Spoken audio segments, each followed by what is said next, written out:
안녕하세요. 저는 가춘표 채널을 운영하고 있는 권준표라고 합니다. 오늘 굉장히 소중하고 귀중한 분을 모셨는데요. 이번에 노스웨스턴 유니버시티로 재료과 PhD 프로그램에 풀펀딩을 합격하셔서 곧 미국으로 떠나게 되실 선지원님을 소개해 드리도록 하겠습니다. 한번 인사로 맞이해 볼게요. 안녕하세요, 지원님. 안녕하세요, 교수님.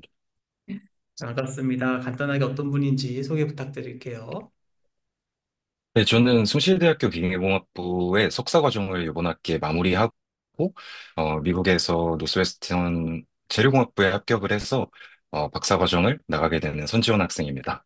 너무 반갑습니다. 사실 노스웨스턴이라고 하면은 우리나라 사람들이 잘 모를 수도 있는데 약간 느낌이 어떠냐면 그 미국 현지에서는 서울대 느낌이거든요. 약간 뭐 I went to North University, 너 I went to Northwestern 딱 이러면은 어우 씨, 너 공부 그렇게 잘해? 약간 이런 느낌? 약간 미국에서 미드 같은 거 보면은 그런 게 나오거든요. 근데 사람들이 제일 이제 워낙 우리나라 사람들은 MIT, 하버드 뭐 이런 것만 아니까 이제 모르긴 하는데 굉장히 좋은 학교고 훌륭한 프로그램이고 노스웨스턴 제로과에 이제 붙으면은 아마 앞으로 되게 좋은 커리어의 기회가 많으실 거예요. 그래서 진심으로 축하드립니다. 가춘표라는 채널이 원래 대학원 유학이나 뭐 이런 걸로 유명해지고 있기는 한데 그래도 기계과 중심이었거든요. 어떻게 저를 알게 되셨을까요?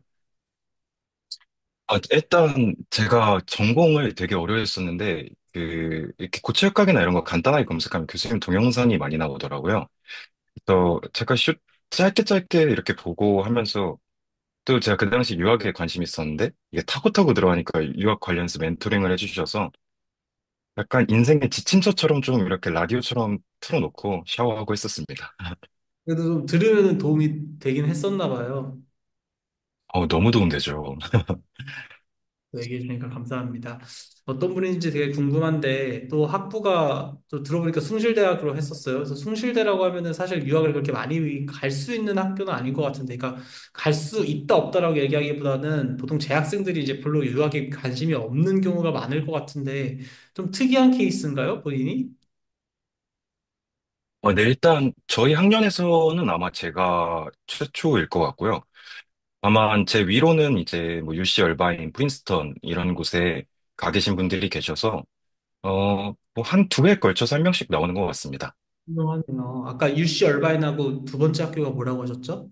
프린스턴의 기계과에 재학 중인 선배도 있으셔서 핀스턴에 붙은 분이 계세요. 정말 레전드네요. 네네. 아, 네. 너무 하여튼 굉장히 흥미롭고 보통 제 채널에서는 이제 얼굴 같은 거나 이름을 밝히지 않는데 이렇게 또 학교 홍보라든가 연구지 홍보 차원에서 이렇게 또 얼굴도 밝히고 나와주셔서 정말 진심으로 감사드립니다. 준비하신 또 파워포인트 슬라이드가 있다고 들었어요. 그래서 파워포인트 슬라이드 같이 보면서 얘기하면 좋을 것 같습니다. 한번 공유해 주시겠어요?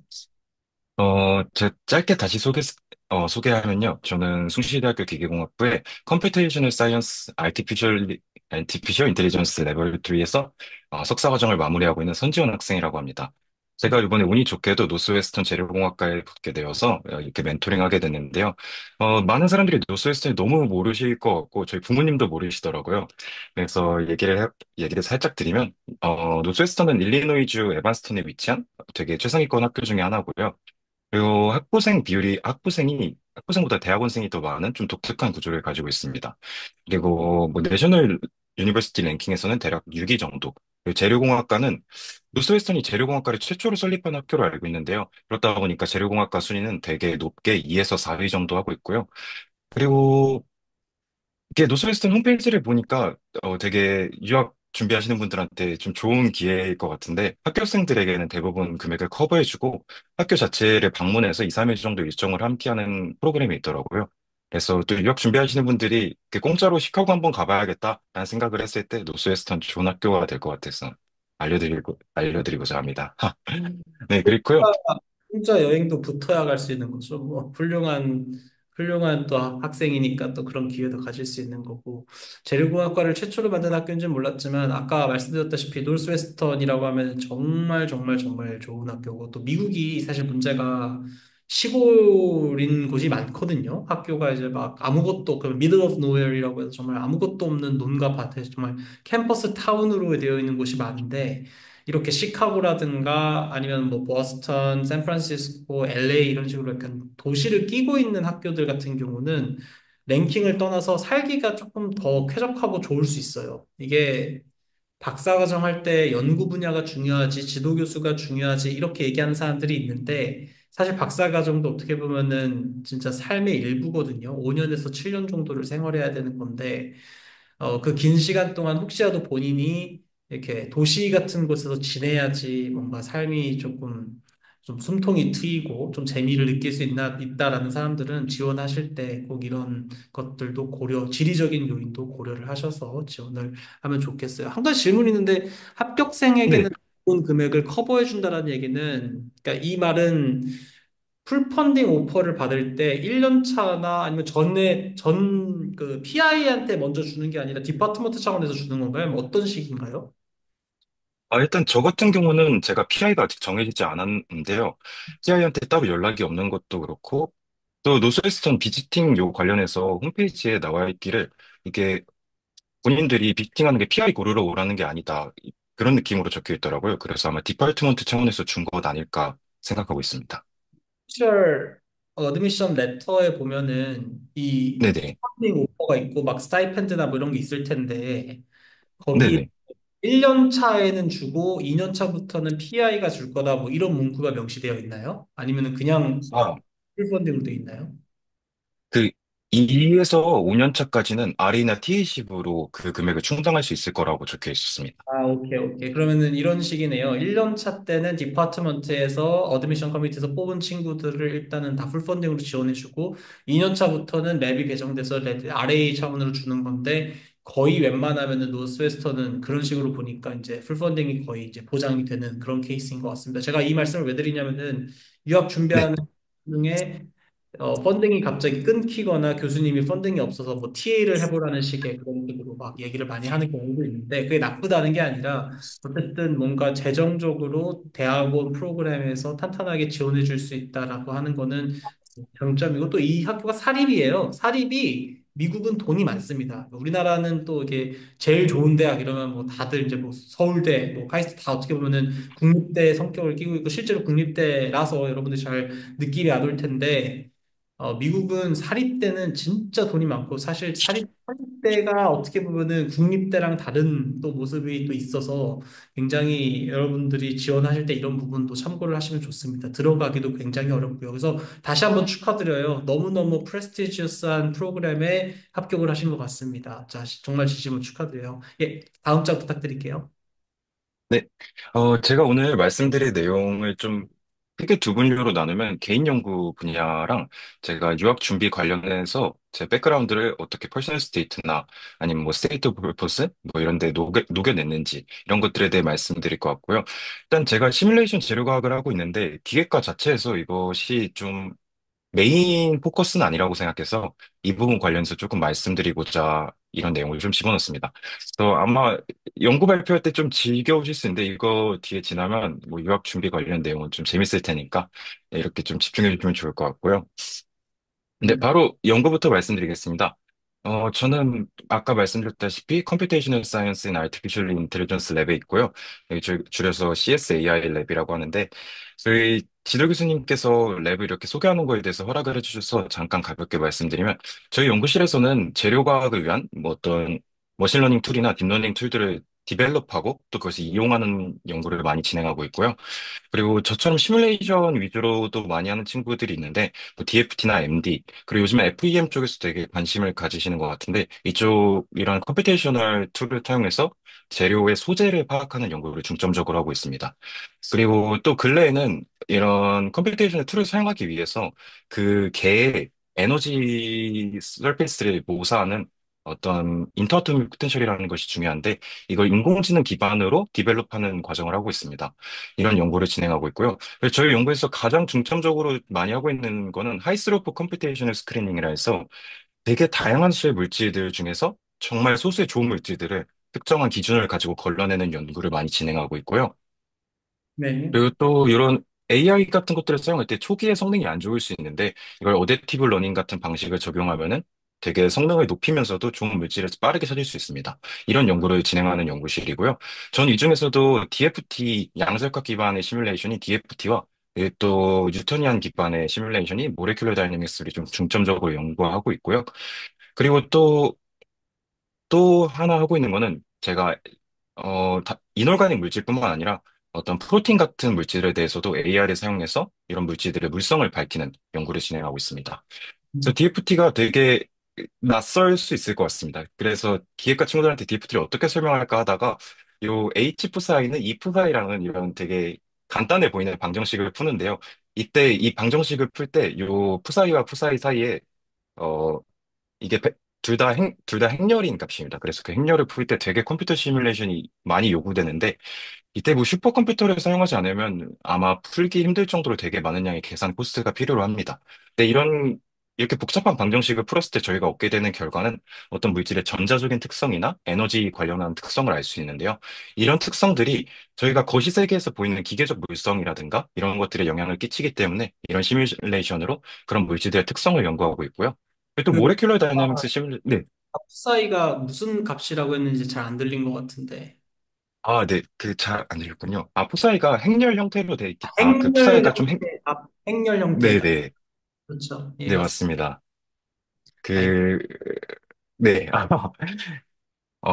네. 그럼 제가 모레큘러 다이내믹스 설명 시작하려 했던 것 같은데 다시 이어서 하면, 네. 그 MD 시뮬레이션 같은 경우에서는 슈레딩거보다는 조금 더 큰, 크기의 시뮬레이션을 진행할 수 있습니다. DFT 같은 경우는 해봐야 아톰이 250개 정도 내외에서 되게 적은 양의 일단 크기에서 시뮬레이션을 진행하는데 MD 같은 경우는 그거보다 수십 배에서 뭐 크게는 뭐 몇십만 개까지 시뮬레이션 할 수 있을 정도로 되게 다이나미컬한 형상을 긴 기간 동안 볼 수 있는 시뮬레이션이고요. 그리고 이런 시뮬레이션 외적으로도 지금 DFT가 되게 시간이 오래 걸린다고 말씀을 드렸었는데 요즘은 DFT나 이런 것들을 많은 연구 그룹에서 연구하고 있고 거기서 축적된 데이터가 많은 상태입니다. 그래서 대략 10만 개, 20만 개 가까이 되는 데이터가 저희가 그냥 무료로 이용할 수 있는데 이런 데이터들을 통해서 AI 모델을 개발하고 이 슈레딩거 이케이션 없이도 그 특성 물성을 예측할 수 있는 모델들을 많이 개발하고 있습니다. 그리고 또 제가 운이 좋게 두 개의 제약회사랑 같이 그래프 기반의 신경망을 연구했었는데요. 이때 단백질의 응집도가 사람의 어떤 신경퇴행성 질환에 영향을 끼치는데 어떤 단백질 구조를 보고 그 신경퇴행성 질환에 얼마나 일어날 수 있는 단백질이냐 이런 것들을 예측하는 모델을 구축했었습니다. 네, 알츠하이머 같은 거 뭐 얘기하시는 건가요? 어떤 프로틴인지 몇 개. 네, 죄송합니다. 교수님. 저도 그러네요. 끊겨드렸었는데요. 그러니까 알츠하이머 같은 그런 어떤 질병인가요? 그런 질병인가요? 그 전 아, 네, 질병이 네. 헌팅턴, 알츠하이머, 파킨슨, 광우병 등이 이런 단백질 응집 때문에 발생하는 질병으로 알고 있습니다.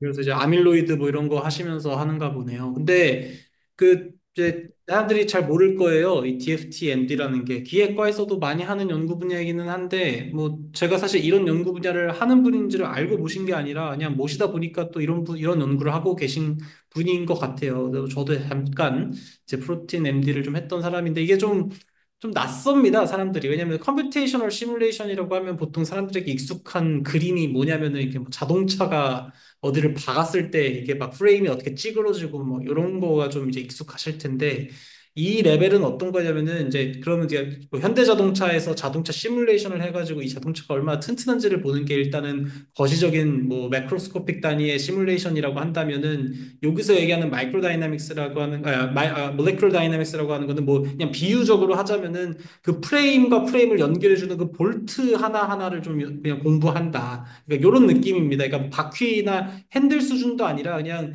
그 프레임 안에 있는 지금 보이지 않는 그냥 그 수많은 볼트 정도 스케일로 내가 요거를 어떻게 하면 시뮬레이션을 한번 해보나 뭐 이런 느낌이고 그럼 DFT는 뭐냐면은 그거보다 더 작은 이 볼트가 뭐 티타늄으로 만들어졌니 뭐 구리로 만들어졌니 뭐 아니면 알루미늄으로 만들어졌니 뭐 이런 어떤 원자 단위에서의 서로의 인터랙션을 보는 건데 이게 볼트와 볼트 사이의 어떤 관계를 제대로 알려면은 이 얘네들이 어떤 원자로 구성되어 있고 이 원자와 원자 사이에 어떤 상호관계를 갖고 있는 상호작용을 하는지 이런 것들을 알아야 되기 때문에 지금 위에서 잠깐 설명했던 뉴럴 네트워크 인터 아토믹 포텐셜 사실에서 이제 DFT라고 하는 거는 이 분자, 원자 사이의 이런 포텐셜을 공부하는 곳이라 굉장히 어려워요. 양자역학이라고 해서 일반적으로 기계공학에서는 별로 관심 없는 컨벤셔널한 트레디셔널한 메카니컬 엔지니어링에서 더 나아간 현대 물리학을 좀 더 접목한 시뮬레이션이라 조금 기계과랑 거리는 멀긴 한데 요즘은 좀 많이 하는 것 같습니다. 제가 방금 얘기한 내용에서 혹시 틀린 거는 뭐가 없죠? 너무 완벽하게 해주셨습니다. 오케이, 한번 네, 다음 장 그러면 설명 부탁드립니다. 네, 제가 뒤에 연구 주제를 좀 가져온 것은 이게 말씀드렸다시피 DFT나 MD 시뮬레이션이 좀 어려워서 어떤 이런 AI 베이스 모델 위주로 제가 연구한 것을 가져왔고요. 좋아요. 네, 제가 첫 번째로 이 슬라이드 참고로 말씀드리면 제가 UC 샌디에고에 있는 교수님과 미팅할 때 그 교수님과 미팅하기 위해서 만들었던 슬라이드입니다. 이 슬라이드를 사용해서 좀 발표를 진행할 것 같고요. 제가 첫 번째로 말씀드릴 연구는 요 가넷이라는 물질 중에 좋은 물질을 빠르게 선별하는 어떤 프레임워크를 개발하자. 그리고 그 프레임워크 내부에서 저희가 기계 정밀성이 DFT로 계산하면 물질당 대략 3일에서 4일 정도가 소요됩니다. 슈퍼컴퓨터로 했을 때. 그래서 그게 되게 오래 걸리는 과정이라 기존에 있던 데이터를 바탕으로 해서 어차피 간의 물질을 스크리닝 그런 머신러닝 모델을 개발해서 사용하자라는 연구의 취지였고요. 간단히 말씀드리면 간의 같은 경우에서는 고체 전해질로 사용되는 소재입니다. 이 고체 전해질이라는 게 전극 사이에서 리튬이 움직이는 통로 역할을 해주는데요. 이 구조체가 연력학적으로 안정하고 또 전자에 대해서 저항하면서도 이온은 잘 왔다 갔다 하고, 뭐 이런 것들의 특성이 되게 중요한 물질입니다. 근데 이 간의 물질 중에 되게 유명한 게 LAGO라는 물질입니다. 이 LAGO라는 물질이, 이게 좀 되게 어려운 내용일 수 있는데, 연력학적으로 두 가지 상을 보입니다. 그래서 지금 테트라고널 LAGO 같은 경우는 연력학적으로 안정하지만, 얘가 리튬이 되게 천천히 이동합니다. 근데 반면 큐빅 LAGO는 연력학적으로 되게 불안정해서 상온에 있으면 막 녹아서 이 테트라고널로 가긴 하는데, 얘가 또 잘만 만들어서 상태를 유지할 수 있으면 이온 전도도가 되게 높습니다.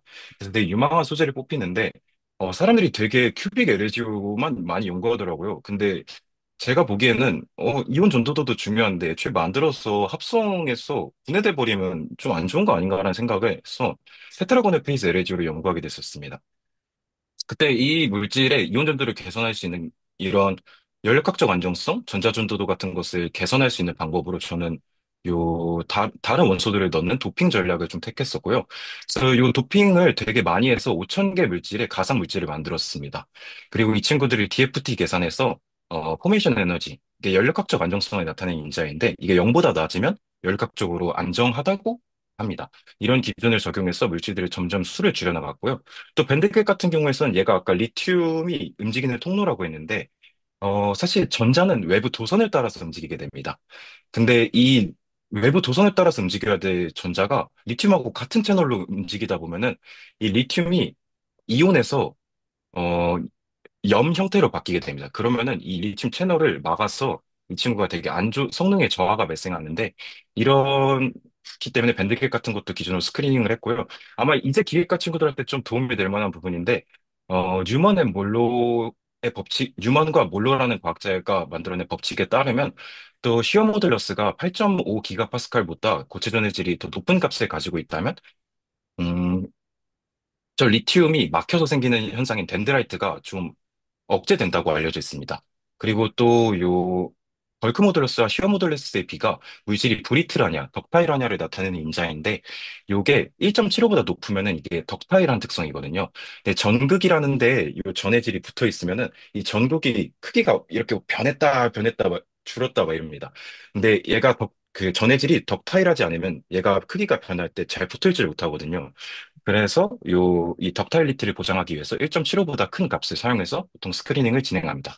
근데 제가 만든 모델로 이 부분을 스크리닝을 했을 때 제가 훈련 데이터로 했을 때는 되게 I2 스퀘어나 MA라는 어떤 머신러닝의 예측 성능을 나타내는 인자인데 이것들이 되게 훌륭하게 나왔습니다. I2 같은 경우는 1에 가까우면 되게 높게 나오는 거고 요 MA 같은 경우는 요 정도 수치면은 기존의 학회에서 알려진 것보다 되게 괜찮았던 수치여서 좋다 생각하고 제가 찾은 테트라고넬 페이지에 기계 정밀성 예측해 보라고 했더니 예측하고 나니까 I2 스퀘어가 진짜 많이 줄더라고요. 음. 그래서 네, DFT 했던 부분, 그래서 저희가 생각했던 게, 아, 이게 이번 테트라고널에서 못 사용하더라도 나중에 다른 SAC 소재에 사용될 수 있게 이 모델을 좀 옵티마이즈 해보자 라고 고민을 하게 됐습니다. 그래서 요 데이터들을 추가해 가면서 조금 조금 추가해 가면서 이제 성능 변화를 확인했었는데요. 근데 성능 변화를 확인할 때 모델의 예측이 불확실한 정도를 기준으로 측정해서 데이터를 집어낼 수 있는데요. 예를 들어 특정 물질이 기계동물성을 너무 잘 못 맞추면은 그 물질이 아 얘가 모델이 열을 좀 불확실하게 예측하는구나 이런 식으로 판단을 해서 그 물질들의 DFT 값을 모델에 넣어줄 수 있습니다. 이런 식으로 했을 때 성능이 되게 높게까지 향상이 돼서 저희가 지금까지 관측했던 고체존의 질의 기계동물성을 예측하는 모델 중에서는 가장 높은 성능을 찍었었고요. 이런 결과와 또 뒤에 요 기계정밀성이 좋았던 친구들 중에 이온 전도도도 높은지 확인해 보기 위해서 머신러닝 모델을 좀 적용했었습니다. 그래서 머신러닝 모델이 이온 전도도가 높다고 한 친구들에 대해서 끝까지 검증을 다 진행을 해봤을 때 실제로 10개 물질이 지금 이 모든 기준을 만족하는 되게 우수한 고체전해질 소재라는 게 밝혀져서 이런 내용을 논문에 실어서 이제 학부 4학년 1학기 정도에 ACS AIMI에 일저자로 논문을 내게 되었었고요. 이때 이 연구를 하면서 제가 처음으로 이런 데이터베이스를 사용하는 방법들이나 DFT 칼큘레이션, 그리고 ML을 개발하는 방법이나 또 옵티마이제이션 하는 방법에 대해서 배웠었고, 이게 제 추후 연구에 계속 지속이 됐었던 것 같습니다. 아유, 너무 재밌는데 내용이 좀 어려워서 그냥 뭐 네, 궁금한 것만 조금 여쭤보고 갈게요. 그러니까 제가 이 가넷 타입이라고 하는 걸 잘 모르지만 얘기를 들어보니까 약간 네네, 간의 타입이라고 하는 어떤 스트럭처를 갖고 있는 거를 딱 정해놓고 거기다가 네네. 아톰, 저아톰을 다 때려 넣은 그 가능성이 있는 매테리얼이 총 한 5,300개다 라고 했을 때 하나하나씩 필터링을 하는 거군요. 얘가 일단은 네, 현실 맞습니다. 어, 안정적으로 얘가 구현이 될 수 있는 아이인지 그러면 이제 당연히 에너지가 음수여야 되니까 이제 그거 보는 거고 그 다음에 우리가 이걸 어쨌든 뭐 이런 뭐 밴드갭이라고 하는 특성을 갖고 있어야 실제 어플리케이션을 사용할 수 있으니까 어느 정도 특정 밸류 이상의 밴드갭을 가지고 있는지 없는지 뭐 덴드라이트 관련돼서 물성치를 갖고 있는지 이런 걸 하나하나 필터링 하면서 나온 게 한 10개 정도의 파시블한 이제 메테리얼이다 이런 얘기인 거잖아요. 그렇죠? 네, 맞습니다, 교수님. 근데 그러면은 이 10개로 밝혀져 있는 이 매테리얼은 사실 자연적으로는 존재하지 않는 매테리얼이겠네요. 왜냐하면은 우리가 임의로 넣은 어떤 구조와 원자를 섞어서 가능성이 있을 법한 후보군을 그냥 10개를 만들어낸 거지. 그쵸? 여기 실제로 존재하지는 않는 매테리얼이겠죠? 네, 사실 그렇습니다. 그러면 어, 할 수 있나요?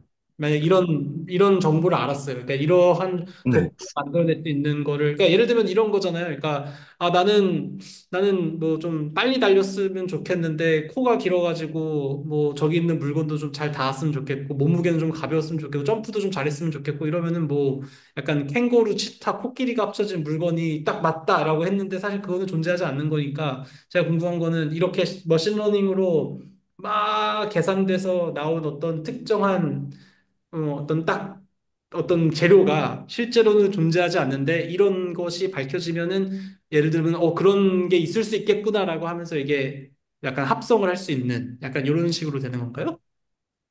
네, 맞습니다. 보통 저희가 이런 식으로 제시하게 되면은 그 후속 연구들에서 실험 담당자분들이 많이들 이렇게 합성을 하시는데요. 저도 사실 이 머신러닝이나 DFT로 나온 물질들이 과연 합성이 될까, 혹은 진짜 좋은 성능이 될까라고 항상 궁금증을 가지고 삽니다. 근데 다행히 운이 좋아서 제가 화학공학과 학생들과 좀 이렇게 협업 연구를 할 기회가 있었는데, 머신러닝이 좋다고 한 물질들 한 61개를 추려서 그분한테 줬더니, 그분이 6개를 합성을 시도했는데, 실제로 5개가 합성이 되고, 어, 그리고 되게, 되게 우수한 전기화학적 성능을 내서 그 부분을 또 논문 추후 연구로 준비하고 있습니다.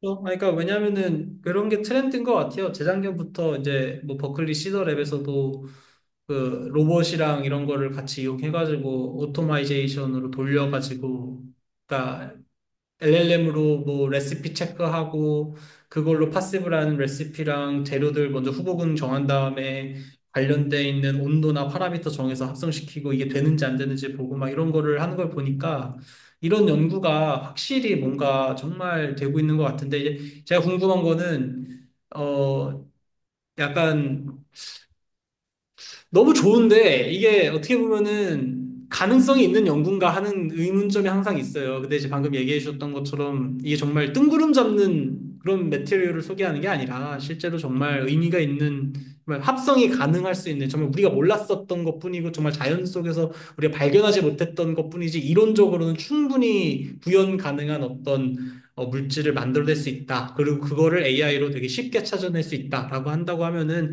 굉장히 임팩트 있을 것 같고, 정말 인간의 어떻게 보면은 기술의 발전이 정말 비약적으로 증가할 수 있는 요인이 될 것 같아요. 그 다음에 제가 이해를 그냥 못 해가지고 좀 궁금한 건데, 네네. 슈퍼 모듈러스가 8.5 기가파스칼 이상이라고 하면은 어쨌든 덴드라이트가 안 생긴다라고 하는 거는 얘네들이 잘, 네네.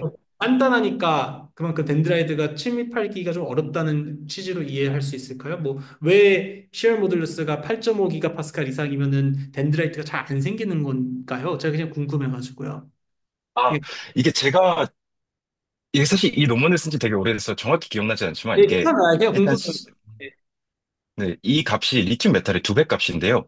네. 이게 그 되게 고체전해질 소재들을 여러 개 바꿔가면서 마치 실험적으로 나온 결과, 이게 되게 트라이 해봤더니, 요 정도 이상일 땐 덴드라이트가 형성이 안 되더라 해서, 그럼 실험적인 결과로 알고 있습니다. 그러니까 왜냐면은 약간 덴드라이트가 형성되기에는 얘가 너무 이제 밀리기 힘드니까 이제 약간 그 덴드라이트 형성을 방해하는 그 스레시홀드가 한 8기가 파스칼 정도로 드는 것 같고 그다음에 아까 뭐라고 하셨죠? 최적 탄성 개수인 K에 비해서 G값이 작을 때, 즉 1.75 비율보다 클 때가 뭐 아까 뭐 이온 뭐 덴드라이트라고 했었나요? 뭐 이온 전도도가 높아진다고 했었나요? 뭐라고 하셨는데 제가 아, 풀어를 못해가지고 네. 이게 K랑 G의 비율로 물질의 덕틸리티랑 브리틀리티를 확인할 수 있다고 합니다. 맞아요. 근데 더 그때 1점, 커지면 어떻게 죄송합니다. 먼저 말씀. 예, 덕틸리티가 덕틸리티가 커졌을 때, 계면에서, 그 전극이 좀 부피 변화를 하게 되는데, 리튬이 왔다 갔다 들어갔다 하면서, 근데 그 요 전극의 볼륨 체인지를, 아무래도 전해질이 덕타일하면은 좀 더 잘 붙어 있을 수 있다, 계면에서. 그런 음. 느낌에서 이 계면 안정성을 얘기할 때 나타내는 인자로 사용하고 있습니다. 이번에 두 번째 연구는 기획과 친구들이 완전히 모를 만한 프로틴 연구를 하나 가져왔습니다. 네, 이거는 제가 스탠다임이라는 단백질 신약 개발 회사랑 연구를 했던 건데요. 이 단백질이란 게 이게 현미경이나 이런 걸로 보게 되면 구조체가 이런 식으로 생겼습니다. 그리고 이 단백질이라는 게 결과적으로 어떤 그 아미노산끼리 이렇게 연결되어 있는 서열 관계라고 이렇게 서열? 줄줄이 소세지 느낌이라고 생각하시면 될 것 같아요. 그 줄줄이 소세지가 좀 이렇게 꼬이기도 하고, 이렇게 막, 이렇게, 이렇게 돼 있다 느낌인데요. 이 친구들이, 단백질이 응집하게 됐을 때 특정 질병을 만드는 인자가 됩니다. 그 질병 중에 하나가 저희가 많이 알고 있는 알츠하이머, 그리고 파킨슨, 헌팅턴 같은 질병들이고요. 뭐, 광우병 같은 사례도 이 관련된 질병의 예시라고 할 수 있습니다. 근데 이 단백질도 되게 좋은 게 요즘 데이터가 공개돼 있어서 한 15만 개 가까이 된 단백질을, 프로틴 데이터 뱅크라는 곳에 가면 받아올 수 있습니다. 이 받아온 단백질을 저희가 A3D 계산이라고 해서 어그리스캔 3D 칼큘레이션이라고 해서 이 단백질의 구조를 넣게 되면은 이 단백질이 얼마나 응집할지 아닐지를 알려주는 툴이 있습니다. 근데 이 과정이 되게 좀 오래 걸립니다. 저희가 15만여 개의 데이터를 쌌는데 저희 슈퍼컴퓨터를 뭐 몇백 코어를 써가지고 6개월 정도 계산했었거든요. 근데 신약을 빨리빨리 만들어야 되는 제약회사 입장에서는 이건 되게 합리적이지 않은 느낌입니다. 그래서 단백질 구조가 있으면 그냥 뭐 단백질의 구조를 그냥 현미경으로 찍어서 바로 봤을 때 얘가 응집되는지 안 되는지 뭐 1, 2초 내외로 알려주면 좋잖아요. 그래서 저희한테 머신러닝 모델을 좀 만들어 달라고 부탁을 했었던 상황인데요. 근데 이 단백질 같은 경우는 말씀드렸다시피 줄줄이 소세지인데요. 이 줄줄이 소세지를 인베딩 그 컴퓨터가 알아들을 수 있는 데이터 형태로 바꾼다는 표현이 인베딩인데요. 이 줄줄이 소세지를 컴퓨터가 알아볼 수 있게 바꾸면 이런 그래프 형태로 나타나게 됩니다. 그래서 보통 이 아미노산들이 이렇게 표시되고요. 그 아미노산들끼리 뭐 몇 옴스트롱 내에 있으면 연결관계가 있다, 없다 이런 식으로 체크를 할 수 있게 됩니다. 이거를 이런 행렬 매트릭스 형태로 바꿀 수 있습니다. 이런 데이터들을. 그래서 이거를 매트릭스 얘기하면은 저희 컨볼루션 뉴럴 네트워크 많이 사용하시잖아요. 그런 식으로 컨볼루션을 진행한 후에 요, 이 구조체가 응집을 얼마나 하는지 이런 것들에 대해서 예측하는 모델을 만들었었고요. 이때 뭐 아미노산의 서열을 그냥 이렇게 알파벳으로 적어서도 표현을 할 수 있는데 이런 친구는 구조를 표현하진 못하지만 무슨 아미노산들이 대략 어느 위치에 있는지 정도는 정확히 표현할 수 있는데 이런 모델과 좀 두 가지 모델을 동시에 만들어서 비교를 했었습니다. 그래서 이런 그냥 서열만 이용하는 경우는 피처 베이스 그리고 그래프로 구조 자체를 이용해서 응집도를 예측할 때는 그래프 베이스드 모델이라고 만들어서 진행을 해봤고요. 두 모델 모두 성능이 되게 좋았지만 아무래도 이 그래프 신경망이 어떤 구조나 연결 관계에 대해서 되게 잘 알아들을 수 있는데 이 모델이 이런 서열 베이스 모델보다 훨씬 높은 성적을 냈었습니다. 근데 당시에 저희가 만들었을 때 아마 머신러닝 모델로 이 응집도를 가장 그러니까 잘 예측하는 모델을 만들었었어서 이 친구도 ACS 바이오마테리얼스 사이언스 앤 엔지니어링에 억셉이 되었었고요. 어, 네, 뭐 이런 식의 연구를 했었는데 또 궁금하신 게 있을 것 같으니 한번 네, 너무 여쭙겠습니다. 재밌었고, 아니, 너무 재밌는 연구, 네. 사실 되게 중요한 연구죠. 그러니까 이게 프로틴 구조를 예측하는 데 있어서 되게 다양한 뉴럴 네트워크 모델이 어쨌든 테스트되고 검증되고 있는 과정인 것 같고, 아, 이거 워낙 중요한 얘기라서요. 아마 사람들도 뭐 모른다고 하시는데 많이 알 거예요. 요즘 많이들 음, 연구하고. 일단 원래 우리가 얘기하려고 했었던 거 약간 대학원 준비니까 살짝 좀 더 스피드를 좀 내볼게요. 저는 사실 물어보고 싶은 게 되게 많은데 일단은 그렇게 되면 또 너무 네. 방해니까 좀만 더 다음 장 한번 가볼까요? 예, 네, 부탁드립니다. 다음 장 같은 경우는 제가 삼성 전기랑 같이 연구했던 부분인데요. 저희가 그 반도체 기판 요 SiO2 위에다 구리를 쌓아서 이 전기 배선을 깝니다. 이 구리란 게 다 너무 전기도 잘 통하고 다 좋은데, 이 구리가 SiO2로 자꾸 침투하려는 현상이 있습니다. 근데 음, 이게 구리가 침투하면은 문제가 생기는 게, 제가 방금 말씀드렸다시피 전기를 흘리는 친구잖아요. 이게 여기 이 친구로 침투하게 되면 전기를 흘리지 않아야 되는 신호에서 전기가 흘러버립니다. 음, 그래서 반도체 장치로서 역할을 할 수 없는데, 그래서 그 사이에다가 이 디퓨전 베리어 머티리얼스를 깔게 됩니다. 근데 그 디퓨전 베리어로 뭐 다양한 물질들이 보류되고 있는데, 이 탄탈륨 나이트라이드라는 물질이 많이 연구되고 있고요. 이 디퓨전 베리어 까면은 되게 이렇게 CU가 침투를 안 해서 너무 좋은데, 문제는 이게 저희가 반도체 디바이스가 1나노, 2나노, 3나노 막 이런 얘기를 하고 있잖아요. 근데 그 아토미스틱 스케일에 가서 요 되게 얇은 방막끼리 붙여놓으면은 두 사이에 되게 많은 스트레인이 걸립니다.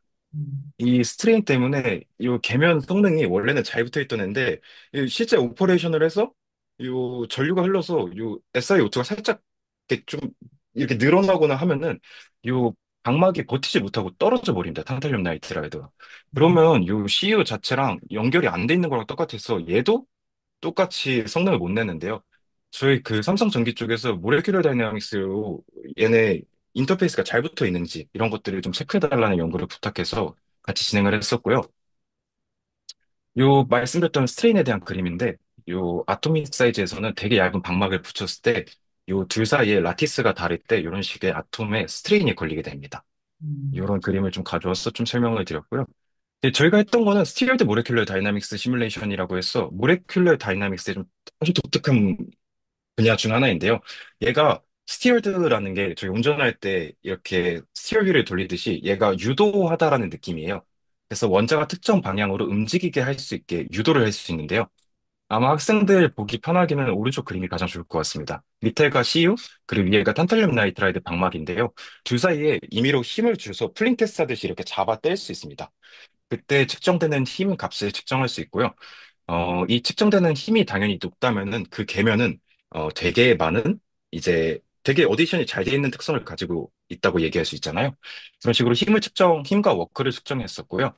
또 얘가 찢어질 때 모양이 이렇게 이 구조 내부에서 찢어지는지 혹은 계면에서 찢어지는지에 따라서 어디스 페일런지, 쿠이스 페일런지를 알 수 있는데 이런 부분들에 대해서도 확인해 줬었습니다. 그래서 여러 가지 탄탈륨 나이트라이드의 계면과 CU를 붙인 다음에 뜯어내는 연구를 했었고, 이때 그냥 뜯어내는 게 아니라 말씀드렸다시피 스트레인이 걸릴 수 있는데 구조체 내부에 이 스트레인을 줘서 늘린 다음에 당겨보기도 하고, 이 줄인 다음에 압축해서 당겨보기도 해서 어떤 계면이 가장 잘 이런 것에 저항하는지를 확인하는 연구를 했었고요. 뭐, 이게 아마 모레큘러 다이내믹스 시뮬레이션 연구하시는 분들이 요즘 많이 하려고 노력하고 있는 분야인데, 이런 부분의 연구를 진행했었습니다. 아마 또 학생들이 되게 좋아할 만한 분야이고 기획과가 이때까지는 좀 정통적으로 좀 사이즈가 컸는데 나노나 이런 아토미스틱 레벨에서도 뭔가 기여할 수 있겠다. 왜냐면 이것도 결국은 다이나믹스니까 아마 많이 좋아할 것 같아요. 근데 이 보니까 이거 혹시 좀 디테일한 질문일 수도 있는데 이게 그로맥스를 쓰셨나요? 아니면은 무슨 프로그램을 쓰셨을까요?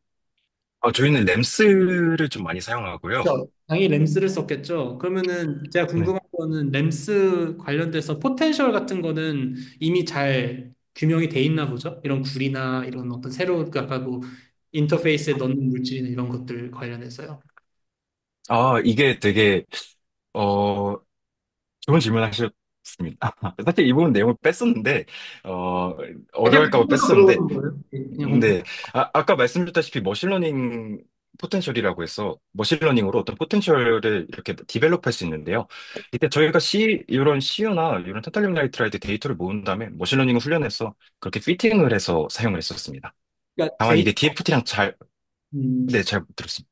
그러니까 데이터가 없기 때문에 AI로 돌린 어떤 자료를 썼다 이런 얘기인가요? 아니면 아니요, 아니요. 그 DFT로 그 데이터를 만든 다음에 AI한테 피팅을 해서 아, 포텐셜에 이렇게 반환받죠. 네. 그러니까 그럼 DFT에 그 참조한 DFT는 뭐 우리가 어쨌든 일단 확인이 된 포텐셜이라고 볼 수 있겠네요. 그냥 그 부분 TFT부터 시작해서 그냥 저희가 다 만들었습니다. 그 디벨롭해서. 아예 처음부터 DFT부터 해가지고 연결을 시켜 그 다 피팅해가지고 MD까지 돌리셨다는 얘기군요. 요즘 이런 연구를 많이 하시죠. 네, MD 포텐셜을 어디에서 갖고 쓰는 게 아니라 그냥 그 포텐셜 하나 만드는 것만 해도 뭐 엄청난 거니까 이렇게 다 하나하나 하는데 그런 거를 많이 물어봤긴 하겠네. 그리고 한 가지 또 질문이 있는데 보면은 이게 네, 이제 여러분들은 잘 이게 이해가 되실지 모르지만 이게 periodic boundary condition으로 이렇게 딱 잡혀 있는 것 같거든요. 약간 이렇게 원래는 긴 애들인데 이게 약간 양쪽에 벽 같은 게 사실은 이게 이렇게 쭉 연결돼 있는 구조지 않습니까? 이렇게 원 네, 디멘션. 맞습니다. 근데 이게 땡기는 것 자체는 그냥 가운데를 땡긴 거죠. 전체를 같이 땡긴 게 아니라. 요 지금 풀링 테스트도 보게 되면은 저희가 그 어떤 소재 막 그 전체를 잡고 당기는 게 아니라 그 약간 그 이런 말을 저 머리끄댕이 잡고 당기는 느낌으로 당기잖아요. 그렇죠? 네, 그래서 저희도 아톰의 요 CU의 그 아톰의 절반부 아래 그리고 요 탄탈륨 나이트라이도 또 그 절반부 이상을 해서 약간 두 소재의 머리끄댕이를 잡고 당기듯이 이렇게 뜯어냈습니다. 진짜 마이너한 질문인데 그냥 궁금해서 만약 이거를 한다고 했을 때 스트레인 레이트 같은 거는 어떻게 결정해요? 그러니까 몇 미터 뭐 얼마나 빨리 얼마나 느리게 땡기는지에 대해서는 어떻게 결정해서 실험을 하나요? 네. 스틸드 모레큘러 다이내믹스 시뮬레이션에 진행하다 보면 그게 되게 파라미터로 고려되는데 이게 약간 정량적으로 이걸 써라라는 값은 없습니다. 그래서 다른 연구들을 살펴보면서 그 연구들의 이 방막의 스케일이 나와 있잖아요. 이 방막 크기들을 좀 방막 저희랑 비슷한 크기의 연구를 하는 연구들을 이렇게 수집한 후에 거기서 썼던 파라미터들 주변 값으로 저희가 이렇게 뭐 엄청나게 다양하게 여러 개를 해본 다음에 이 찢어지는 형태가 좀 피지컬하게 이해되면은 그 파라미터 괜찮다. 이런 식으로 골라내게 됩니다. 근데 이게 뭐 특정 파라미터를 쓰게 되면 갑자기 CU가 폭발을 한다든지 음. 막 이렇게 말이 안 되는 피지컬한 현상이 일어나요. 그래서 그런 것들을 걸러내는 작업이 좀 선행돼야 됩니다. 너무 감사합니다. 그냥 궁금한 얘기들 쭉 한번 해봤던 거고요. 아마 이것 관련해서 관심 있으신 분들이 많을 거예요. 요즘 AI 워낙 또 관심 많고. 사실 AI가 핫한데 AI를 하는 연구를 가면은 약간 좀 본인의 전공과 그러니까 기계과라고 하거나 뭐 재료과라고 하거나 아니면 뭐 전자전기라고 하거나 뭐가 됐든 간에 AI로 아예 그냥 대학원을 빠져버리게 되면 연구 분야가 좀 확 바뀌어버리는 문제가 생기는데 이렇게 기존에 하고 있었던 연구에 AI를 접목시켜가지고 뭔가 그 연구 분야를 좀 디벨롭 시킬 수 있다고 하면 본인은 어쨌든 본 전구 분야랑 그다음에 AI라고 하는 분야를 같이 하는 사람으로 캐릭터라이즈가 딱 되고 카테고라이즈가 딱 되니까 어떻게 보면 커리어에도 도움이 될 수도 있거든요. 그래서 여러분들도 한번 참고해 보시면 되게 좋을 것 같아요. 너무 감사합니다. 되게 재밌게 잘 들었어요. 이렇게 샌디에고 교수님하고 인터뷰를 하니까 교수님이 뭘 하시던가요? 네, 너무 좋아하셨고요. 그 교수님께서 제가 거기 연구실에 있는 박사생이랑도 인터뷰할 기회가 있었는데, 잘 안 웃으신다고 하시더라고요. 근데 저랑 인터뷰할 때 되게 많이 웃으셨었는데, 그리고 제가 방금 그 교수님께서 질문하신 것처럼 되게 이런 사소한 것들을 하나하나 다 이렇게 궁금해 하셨었습니다. 그래서 그거를 되게 설명하니까 좋아하시면서, 어, 약간 눈 사틀을 봤다 정도 느꼈던 것 같아요. 네. 그래요. 아유, 하여튼 뭐 준비하신 것만 봐도 너무 잘하신 게 느껴지고, 사실 인터뷰 준비라고 하는 게, 뭐, 별게 없죠. 왜냐면 본인이 하루하루 충실하게 살고, 1년, 2년 열심히 연구해서 자기가 스스로 다 논문을 쓰고 연구를 하고 실험을 했다면, 뭐, 어딜 가서 그걸 발표하는 거는 사실 일도 아니니까요. 근데 이제 그렇게 오랫동안 꾸준하게 뭔가를 집중해서 한다라는 것 자체가 어려운 건데, 이렇게 잘 또 발표까지 해주시고 또 마지막까지 또 노스웨스턴 이제 어드미션까지 받게 돼서 다시 한번 축하한다는 말씀 드리고요. 너무 잘 들었어요. 아마 여기까지죠. 좀 더 있나요, 혹시? 연구 내용은 끝입니다. 오케이. 그럼 이제 한번 두 번째 파트로 넘어가 볼까요? 네, 어, 네, 제가 저 유학 관련하시는 분들이 이제 가장 궁금할 부분들에 대해서 말씀을 드리겠습니다. 저의 백그라운드를 좀 말씀드리면, 저는 사실 어렸을 때 경제적으로 좋은 환경에서 자라진 않았었고요. 그리고 또, 뭐, 공부를 제가 좋아하지도 않았었습니다. 그러다가 특성화고에 진학을 했었는데요. 그 이후에 좀 여러 기회가 되는 걸 알아서, 특성화고 특별 전형으로 숭실대학교 기계공학부에 입학을 하게 됐었습니다. 그리고 또 아무래도 제 백그라운드가 특성화고다 보니까 저는 미적분 2나 기하 벡터 또는 물리 2, 화학 2 이런 과목들을 고등학교에서 다뤘던 적이 없었던 것 같은데 대학에 와서 되게 힘들어했었던 학생입니다. 그래서 뭐 어떻게 보면 학생들이 뭐 유학 가는 학생들이 되게 막 강남 뭐 이런 학군에서 자라서 영어도 그냥 태어날 때부터 잘하고 뭐 이런 학생들이라고 생각하는데 저는 전혀 그런 쪽은 아니었고요. 다만 배우는 걸 좋아했던 학생이었던 것 같습니다. 네. 그리고 제가 이 내용들을 계속 말씀드린 이유가 제가 이 내용들을 다 퍼스널 스테이트 같은 데 풀어서 썼기 때문인데요. 제가 뭐, 죄송합니다. 제가 학부 1학년 때, 이게 너무 어려워서 사실 도피성 군대를 갔어요. 그래서 군대를 갔더니 야간 연등이라는 게 있어가지고 10시에서 12시까지 공부를 시켜준다는데, 그때 이제 가춘표 교수님 강의 같은 걸 찾아보면서 이제 전공 공부를 좀 했었는데, 대학에 복학하니까 좀 성적이 오르더라고요. 그래서 그 당시에 느꼈던 건 저처럼 이렇게 좀 일반적이지 않은 마이너리티하게 대학에 오시는 친구들이 많은데 그런 친구들의 아카데믹 챌린지를 내가 대학에서 좀 돕자 이런 생각을 했었고 실제로 저희 학교 유학생 친구들의 어떤 멘토링 같은 걸 좀 많이 했었습니다. 총 3번 참여했었고요. 이런 식으로 학생들이 좀 도와주는 활동을 진행했었고 그 와중에서 또 유학생 친구들이랑 친해지다 보니까 뭐 타국에 사는 게 얼마나 힘든 건지 또 그런 사람들이 이해하는 과정도 배웠었고요. 뭐, 이 친구들하고 만나면서 외국 사람들이랑 어울리는 게 되게 재밌어서 유학을 결심했던 것도 좀 컸던 것 같아요. 이런 식이었고 또 뭐 몽골로 봉사도 다녀오고 이랬었습니다. 근데 어 제가 유학도 준비하면서 특징적으로 말씀드리고 싶은 부분은 제가 사실 학점이 되게 낮다고는 얘기할 수는 없는데 이게 또 유학을 준비하는 사람 입장에서 높다고 할 수 없는 학점대의 레인지에 있습니다. 네, 맞아요. 그러다 보니까 네, 맞습니다. 저도 사실 제가 유학을 되게 탑스쿨만 적었었는데 탑스쿨에 사실 가기 힘든 정도의 학점이었었는데 이제 뭐 지금 당장 1, 2학년 학점이 낮다고 사람들이 많이 포기하는데 그럴 필요 없이 갈 수 있다는 점을 말씀드리고자 제 학점이나 이런 것도 좀 이렇게 아유, 오픈하게 됐습니다. 맞습니다. 이게 보통 4.0으로 환산했을 때 한 3.6 정도가 좀 교수님들이 아니야 뭐 그래 뭐 오케이 약간 요 정도의 점수고 탑스쿨은 워낙 이제 지원하는 사람들 학점이 높다 보니까 이제 3.9 이하를 찾기가 좀 힘든 약간 이런 느낌이긴 해요. 근데 제가 봤을 때 3.3이든 3.4든 지원 일단 해보시고 붙는 경우가 있으니까 한번 보시는 게 좋을 것 같고 굉장히 좋은 케이스 스터디가 될 것 같아요. 뭐 노스웨스턴 제로 가면은 거의 뭐 탑스쿨인데 그 레벨에서 3.6 정도도 이렇게 합격을 할 수 있다라는 거는 굉장히 좋은 어떤 데이터가 될 것 같고 제가 잘 몰라서 그런데 좀 질문을 좀 하고 싶은데 그 특성화고라는 게 약간 네네. 문계 실업계 옛날에 그런 거랑 비슷한 거예요? 실업계랑 비슷한 거예요? 네, 그 표현이 바뀌어서 나온 게 특성화 고등학교로 알고 있습니다. 실업계 아, 고등학교가. 네네.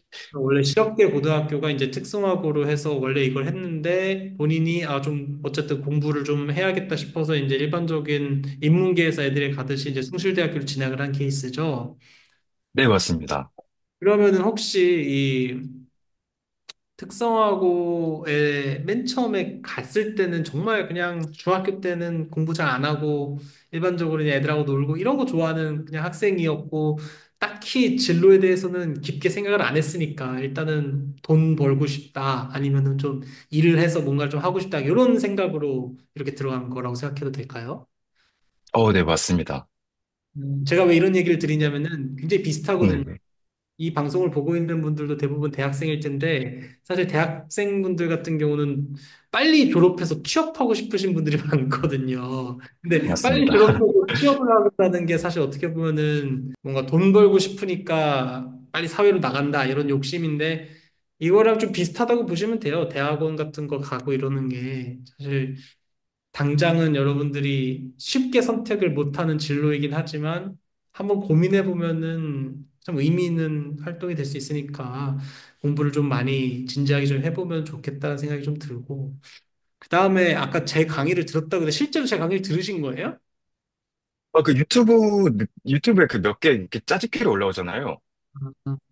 그 막 그러니까 전체가 공개되지는 않는 것 같은데, 뭐 며칠 전에 올리신 뭐 슈레딩거 방정식 막 이런 유도, 이런 그런 거 것들이, 네, 짧게 짧게 보면은 그게 어차피 공부는 제가 책 보고 하는 거니까, 그게 또 잠깐 컨셉을 이해할 때 도움이 많이 됐던 것 같아요.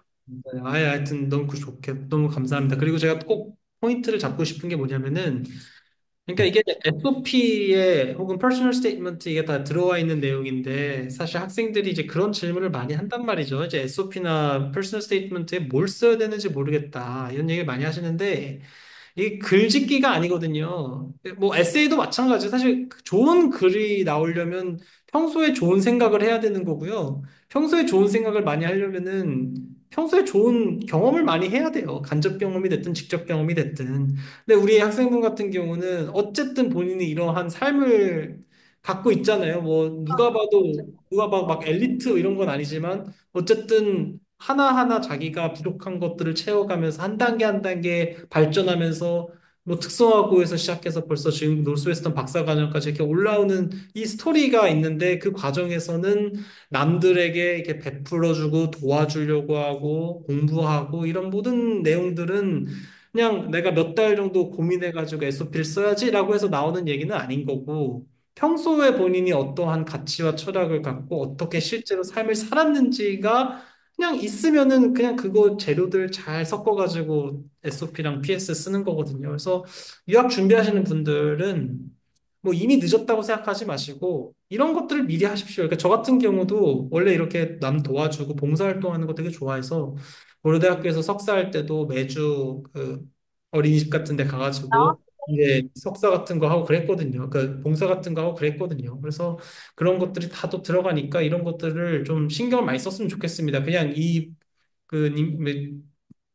지원님께서 그냥 막 뭐 이 사람은 이렇게 살았구나 뭐 이렇게 해서 그냥 넘길 게 아니라 엄청 바쁘셨을 거 아니에요. 뭐 제가 좀 아직 그 얘기는 안 했죠. 논문을 몇 편 썼냐 뭐 이런 얘기는 아직 안 했는데 엄청 바쁘셨을 거란 말이에요. 근데 그 바쁜 와중에도 이렇게 막 외국인도 도와주고 뭐 이런 봉사활동도 하고 이런 거에는 다 의미가 있고 전략이 있는 거예요. 물론 뭐 다 머릿속으로 박사를 가기 위해서 이런 거를 다 계획적으로 한 건 아니었겠지만 그래도 어느 정도는 마음속에 이런 게 다 나중에 도움이 되겠거니 그래도 남들을 도와주는 게 좋다 이런 것들을 항상 갖고서 준비한 거니까 이런 마인드셋을 여러분들께서 조금 잘 갖고 공부하시면 좀 좋을 것 같아요.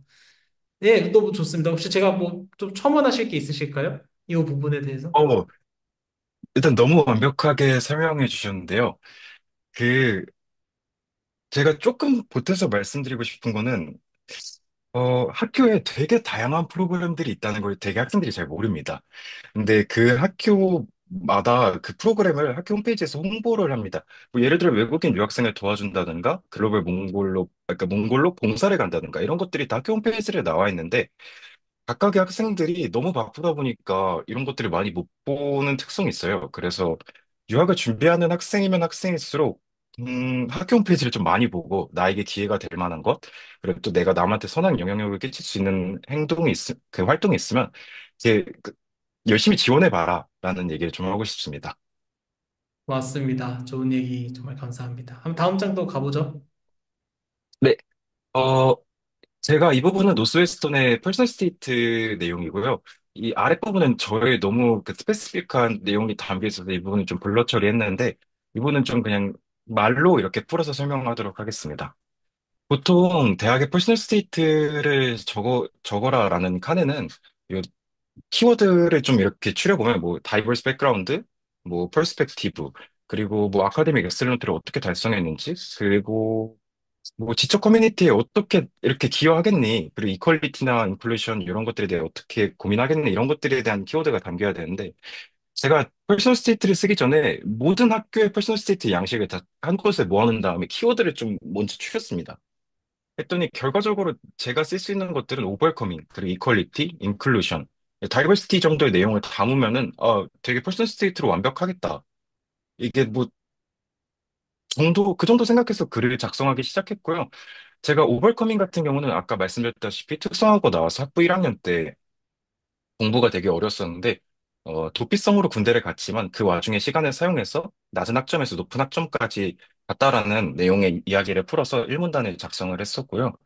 그때 사실 제가 GPA가 낮은데 이거를 뭐 SOP나 퍼스널 스테이트에 나 GPA 이것 때문에 낮아라고 얘기하는 것보다 얘가 낮을 만한 이유가 있었구나를 얘기하는 게 더 중요하다 생각해서 저는 이런 것들을 좀 전략적으로 특성화고 출신이어서 1학년 때 성적이 좀 낮지만 그래도 상승형이다 라는 느낌을 주려고 이렇게 글을 작성했었습니다.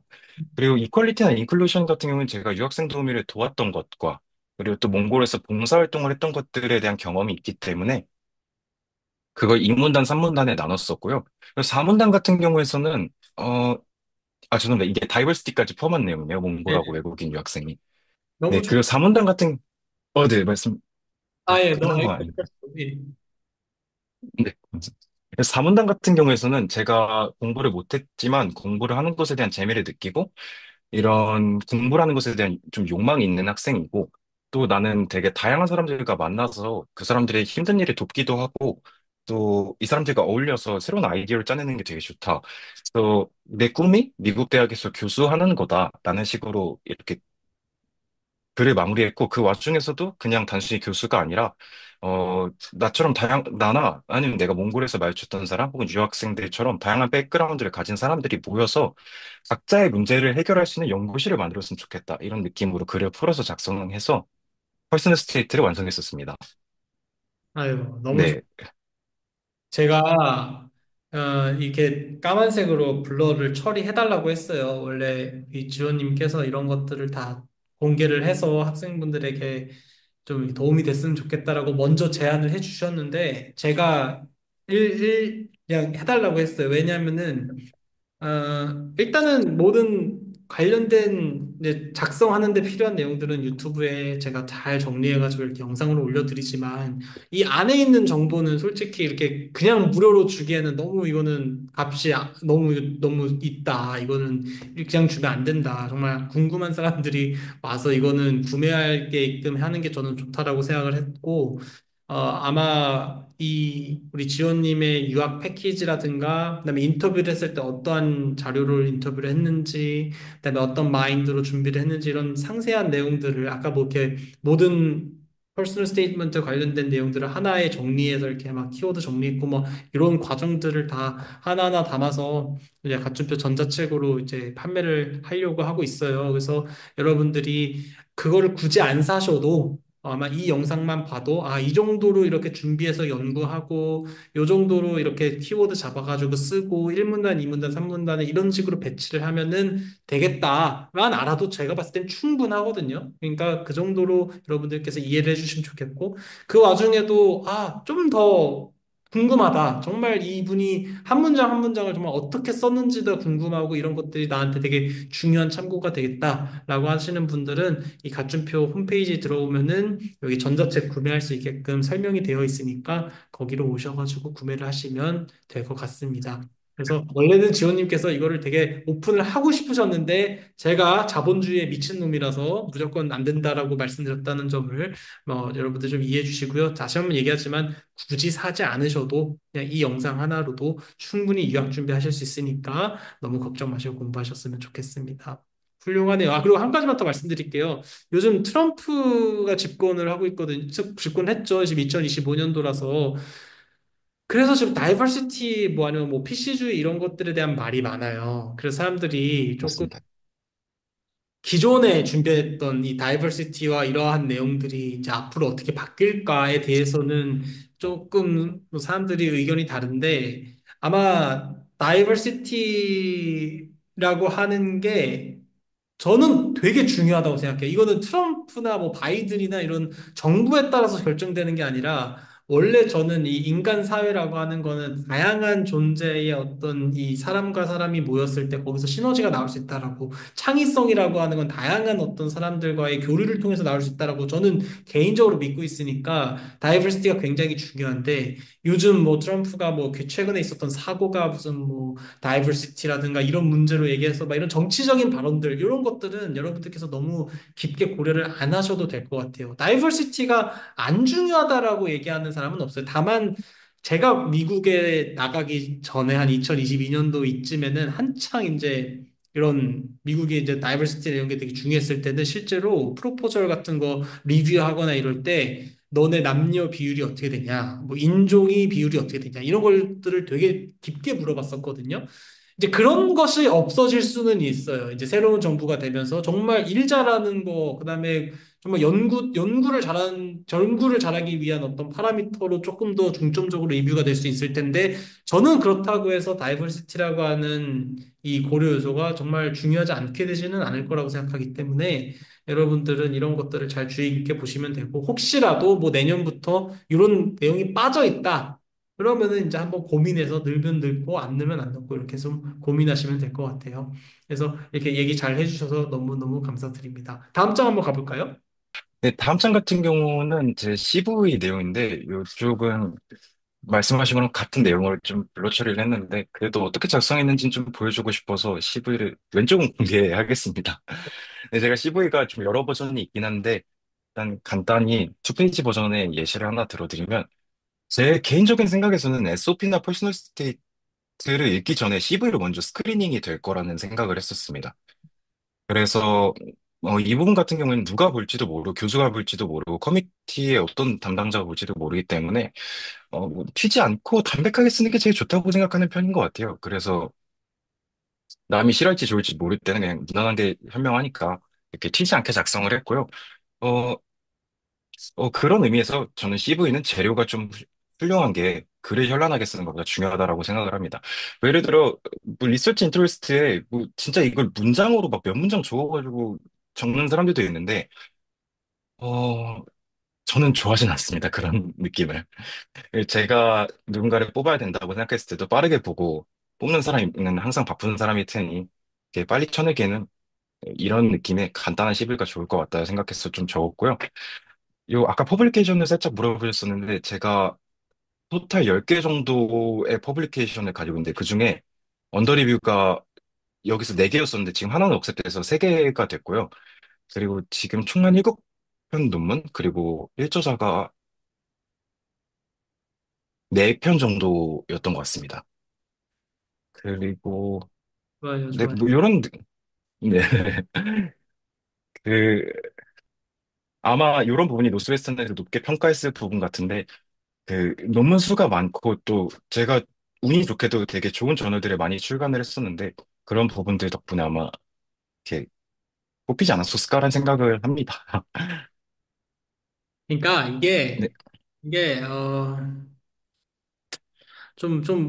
뭐 어쨌든 잘 됐으니까 하는 얘기지만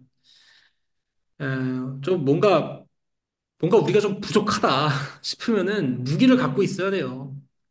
그러니까 내가 뭔가 좀 학교가 좀 딸린다. 솔직히 좀 이렇게 얘기하면 좀 죄송하지만 내가 좀 약간 서울대 카이스트가 아니고 뭔가 좀 평소에 이제 좀 이렇게 좀 뭔가 딸리는 것가 있다. 뭐 학점이 좀 딸린다. 이러면은 그거를 강력하게 커버할 수 있는 본인만의 필살기가 있어야 되는데 이 필살기가 이제 우리 지원님 같은 경우에는 연구 실적이 되는 거죠.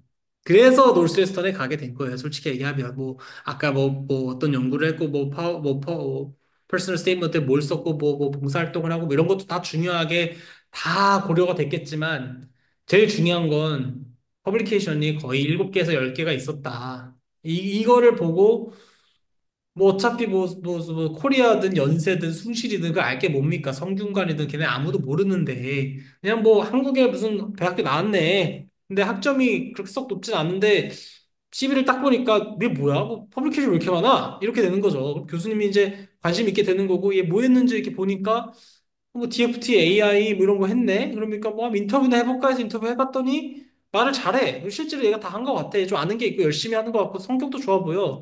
이런 어드미션이 나오는 거예요. 별게 없습니다. 그럼 이제 그 어떻게 하면은 퍼블리케이션이 7개, 10개가 나오냐?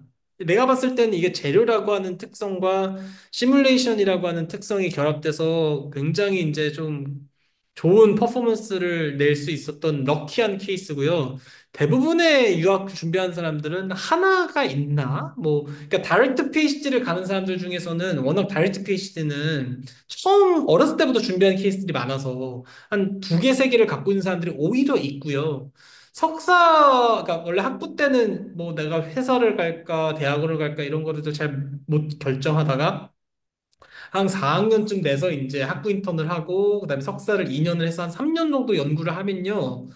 좀 안타깝지만 논문이 하나 나오나 뭐 두 개 안 나오거나 뭐 그래요. 그래서 대부분의 사람들은 논문이 한두 개 정도 갖고 있는 상황에서 뭐 오랄 프레젠테이션이나 뭐 학회가 정도 한두 번 나가본 거 외에는 없을 겁니다. 그래서 이제 유학이 뭐 어렵다 쉽다 이런 얘기가 좀 있는데 다시 한번 얘기하지만 본인이 뭔가 하여튼 뭔가 부족하다 이런 게 있으면은 강력한 필살기를 꼭 준비하셔야 되고 요런 게 노스웨스턴을 가는구나 라고 좀 이렇게 케이스 스터디를 이해하시면 본인이 이제 4학년이다. 그러면 이제 나는 어떤 마음가짐으로 어떻게 준비를 해야겠다. 나는 뭐 석사 1학기다, 2학기다. 이러면 이제 어떻게 준비를 해야겠다. 이런 어떤 생각을 가지실 수 있을 거예요. 그래서 잘 준비하시면 좋겠어요. 근데 제가 지금 궁금한 게 있는 게 엔드 시뮬레이션이든 DFT든 어쨌든 좀 컴퓨터가 돌려주니까 좀 시간을 벌 수 있다는 장점은 있는데 그래도 이게 엄청 바쁠 것 같거든요. 논문 이렇게 많이 쓰는 그리고 아까 보니까 3.5년 플러스 1.5년이라서 석사를 솔직히 2년 다 하신 것도 아니란 말이에요. 뭐 도대체 뭐 얼마나 열심히 하셨어요? 뭐 그러니까 좀 더 구체적으로 몇 시에 출근해서 몇 시에 퇴근하고 뭐 이런 것 좀 알려주실래요? 아, 네, 이거 좀 솔직하게 말하면 제가 학부 때는 진짜 이것밖에 모르고 살았습니다. 어. 그래서 뭐 친구들이랑 대화할 때도 일반적인 주제로 대화를 못 할 정도로 이거에 너무 몰두했었고, 그 헬스장 가서도 전 음악을 안 듣고 그 머리로 코딩하면서 운동했던 것 같아요. 그때 당시에는 파이썬 코드 짜느라고. 그런 식으로 했었고, 자기 전까지 이렇게 계속 했고, 심지어 제가 너무 연구실에 오래 있다 보니까 저희 교수님한테 저 집에 잘 안 있는데 연구실에 쇼파를 하나 놔주시면 나 진짜 목숨 걸고 하겠다. 라고 해서 교수님이 학교 사유서까지 써서 이제 저희 쇼파를 사주셨던 적이 있는데, 제가, 그때 제가 잘났던 건 아닌 것 같고, 제 동기가 한 6명 정도 있습니다. 저랑 같이 연구실에 들어갔던 친구들이. 근데 얘네가 다 이 모양이에요, 애들이. 그래서 저희 말할 때도 뭐 인스타그램으로 뭐 요즘 뭐 누가 핫하네 이런 얘기 할 법한데, 저희는 다, 야, 그거 원자가 쏟아 떨어지는 게 맞아? 막 이런 얘기를 하면서 밥을 먹고 그랬었거든요. 근데 뭐 그렇게 살았었던 것 같아요. 근데 제가 석사가 되고 나서는 제 몸이 이렇게 못 따라주고 너무 한 2, 3년 힘들게 살다 보니까 몸이 못 따라주더라고요. 그래서는 그때부터 약간 좀 잠만보처럼 살되 깨어있는 모든 시간은 전부 다 연구하려고 했었던 것 같아요. 그래서 저는 뭐 사람들 흔히 하는 인스타그램이나 이런 것도 안 하고 그냥 진짜 이것만 하는 것 같아요. 지금 논문 읽는 게 아직 제일 재밌고, 친구들이랑 밥 먹을 때 이런 얘기 하는 게 좋고, 그렇습니다. 네. 그렇게 살았던 것 같아요. 네, 지금 얘기해 주신 게 굉장히 진솔돼서 좋았어요. 네, 그렇죠. 그렇게 그래서 사실 체력도 중요해요. 공부하시는 분들이나 뭐 하여튼 공부뿐만이 아니라 어떤 분야에서 성공하려면은 일단은 건강해야 되거든요. 아프면 아무것도 없다니까. 그래서 체력 관리가 굉장히 중요하고 일단 체력이 되게 좋으셔야 돼요. 근데 진짜 열심히 하셨네요. 언제부터 하셨죠? 그러면은 이 학부 인턴 같은 거를? 제가 2학년 2학기 들어가는 그 달에 9월쯤에 지도 교수님께 연락을 해서 지도 교수님께서 면접을 보고 오케이 해서 9월 말 정도부터 했던 것 같아요. 그러면은 이제 한 2년 정도 하고 석사 1.5년 해가지고 어쨌든 계속 한 4년 정도, 한 3년 반 정도 연구를 하셨는데, 근데 또 이게 학생들이 그런 게 또 궁금할 거예요. 그러니까 오케이, 뭐, 열심히, 뭐, 좋아하면 열심히 할 수 있죠. 근데 이제 궁금한 건 뭐냐면은 그 좋아하는 거를 어떻게 찾았냐. 이게 궁금하거든요. 그러니까 제가 봤을 때 뭐 군대 전역하고 나서 그냥 학부 인턴을 해야겠다 마음을 먹고 교수님한테 이렇게 막 뭐 인터뷰를 보고 들어갔을 텐데 교수님이 어떤 교수님과 컨택을 할지는 모르는 거고, 어떤 교수님이 나의 인터뷰를 받아줄지도 모르는 거고, 이 교수님은 MD나 DFT를 하는 교수님이지만, 조금만 넘어가면은 나노바이오를 할 수도 있고, 조금만 넘어가면 컨트롤을 할 수도 있고, 조금만 넘어가면 뭐, 펀더멘털한 이 티오리를 하실 수도 있고, 뭐, 여러 가지 케이스들이 있었을 텐데, 왜 하필 이 교수님을 만나게 돼서, 왜 하필 이 DFT랑 MD를 하게 되셨는지, 그게 좀 궁금하거든요. 시작된 계기가. 아, 네. 이게 되게 재밌는데 제가 사실 이 교수님 저희 학과에 교수님이 되게 한 11분 정도 계시는데 제가 유체랑 열을 잘 못해요. 그래서 유체 열을 빼고 내가 동력학이나 고체역학을 잘하니까 이거 관련된 연구실을 이렇게 다 종이에 적은 다음에 그중에서 그냥 직감적으로 하고 싶었던 거를 순위를 적었던 것 같아요. 그리고 나서 1위 교수님한테 찾아갔더니 너 지금 2학년 2학기는 아직 역학을 그냥 배워야 될 때야. 뭐 연구는 너무 조금 이른다는 생각이 들어. 그래서 이번에 학기 공부 진짜 열심히 해서 내가 가르치는 과목 성적 받고, 어, 그 겨울방학은 열심히 놀고 와. 그럼 받아줄게 했던 교수님이 있었었는데, 그분한테 이제 거절당하고, 이번에는 로봇이 재밌어 보이더라고요. 그래서 로봇공학하는 연구실에 가서 문 두들겼는데, 진동이나 이런 제어 시스템을 모르면 아무래도 로봇 하기가 힘들다. 2학년 때는 너무 어려울 거다.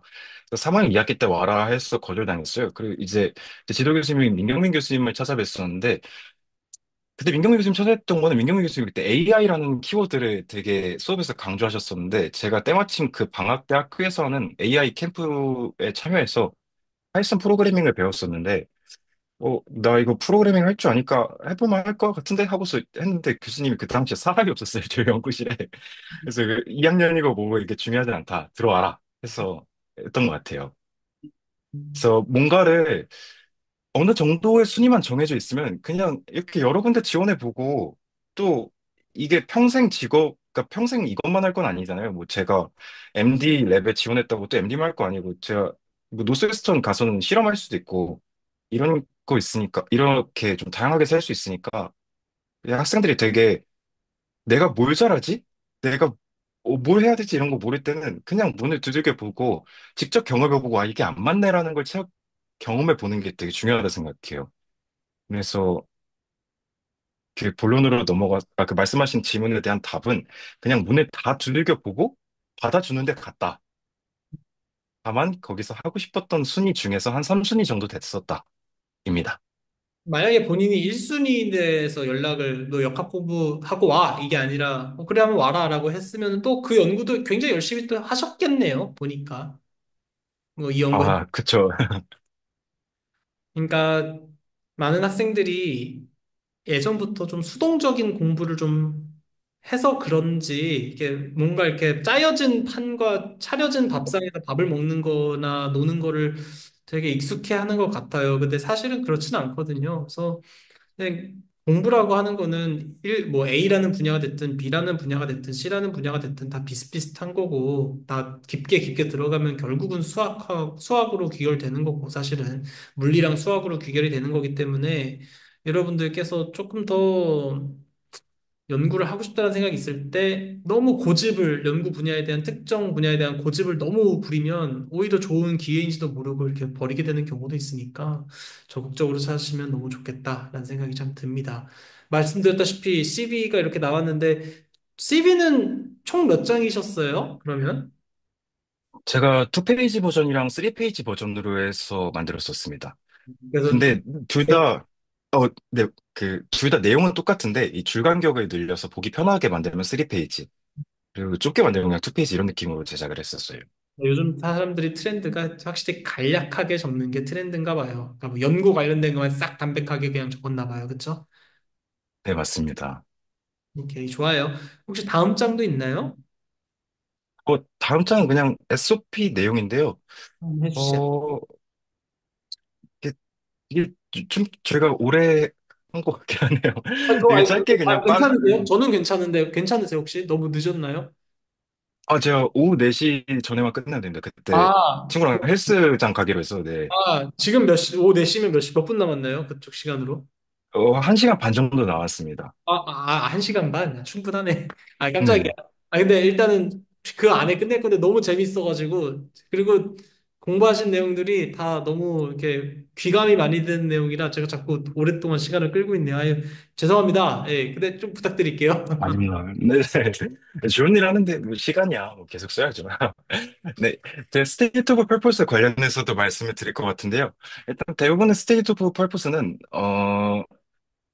많이 저희가 이 글에서 다뤄야 되는 내용은 왜 박사를 가고 싶니라는 내용과 또 저희가 어떤 백그라운드를 가지고 있는지, 사실 백그라운드가 정확히 말하면 너 무슨 연구해봤고 이걸 어떻게 미래에 할 건지를 엮어내라는 느낌이라고 생각하시면 될 것 같고요.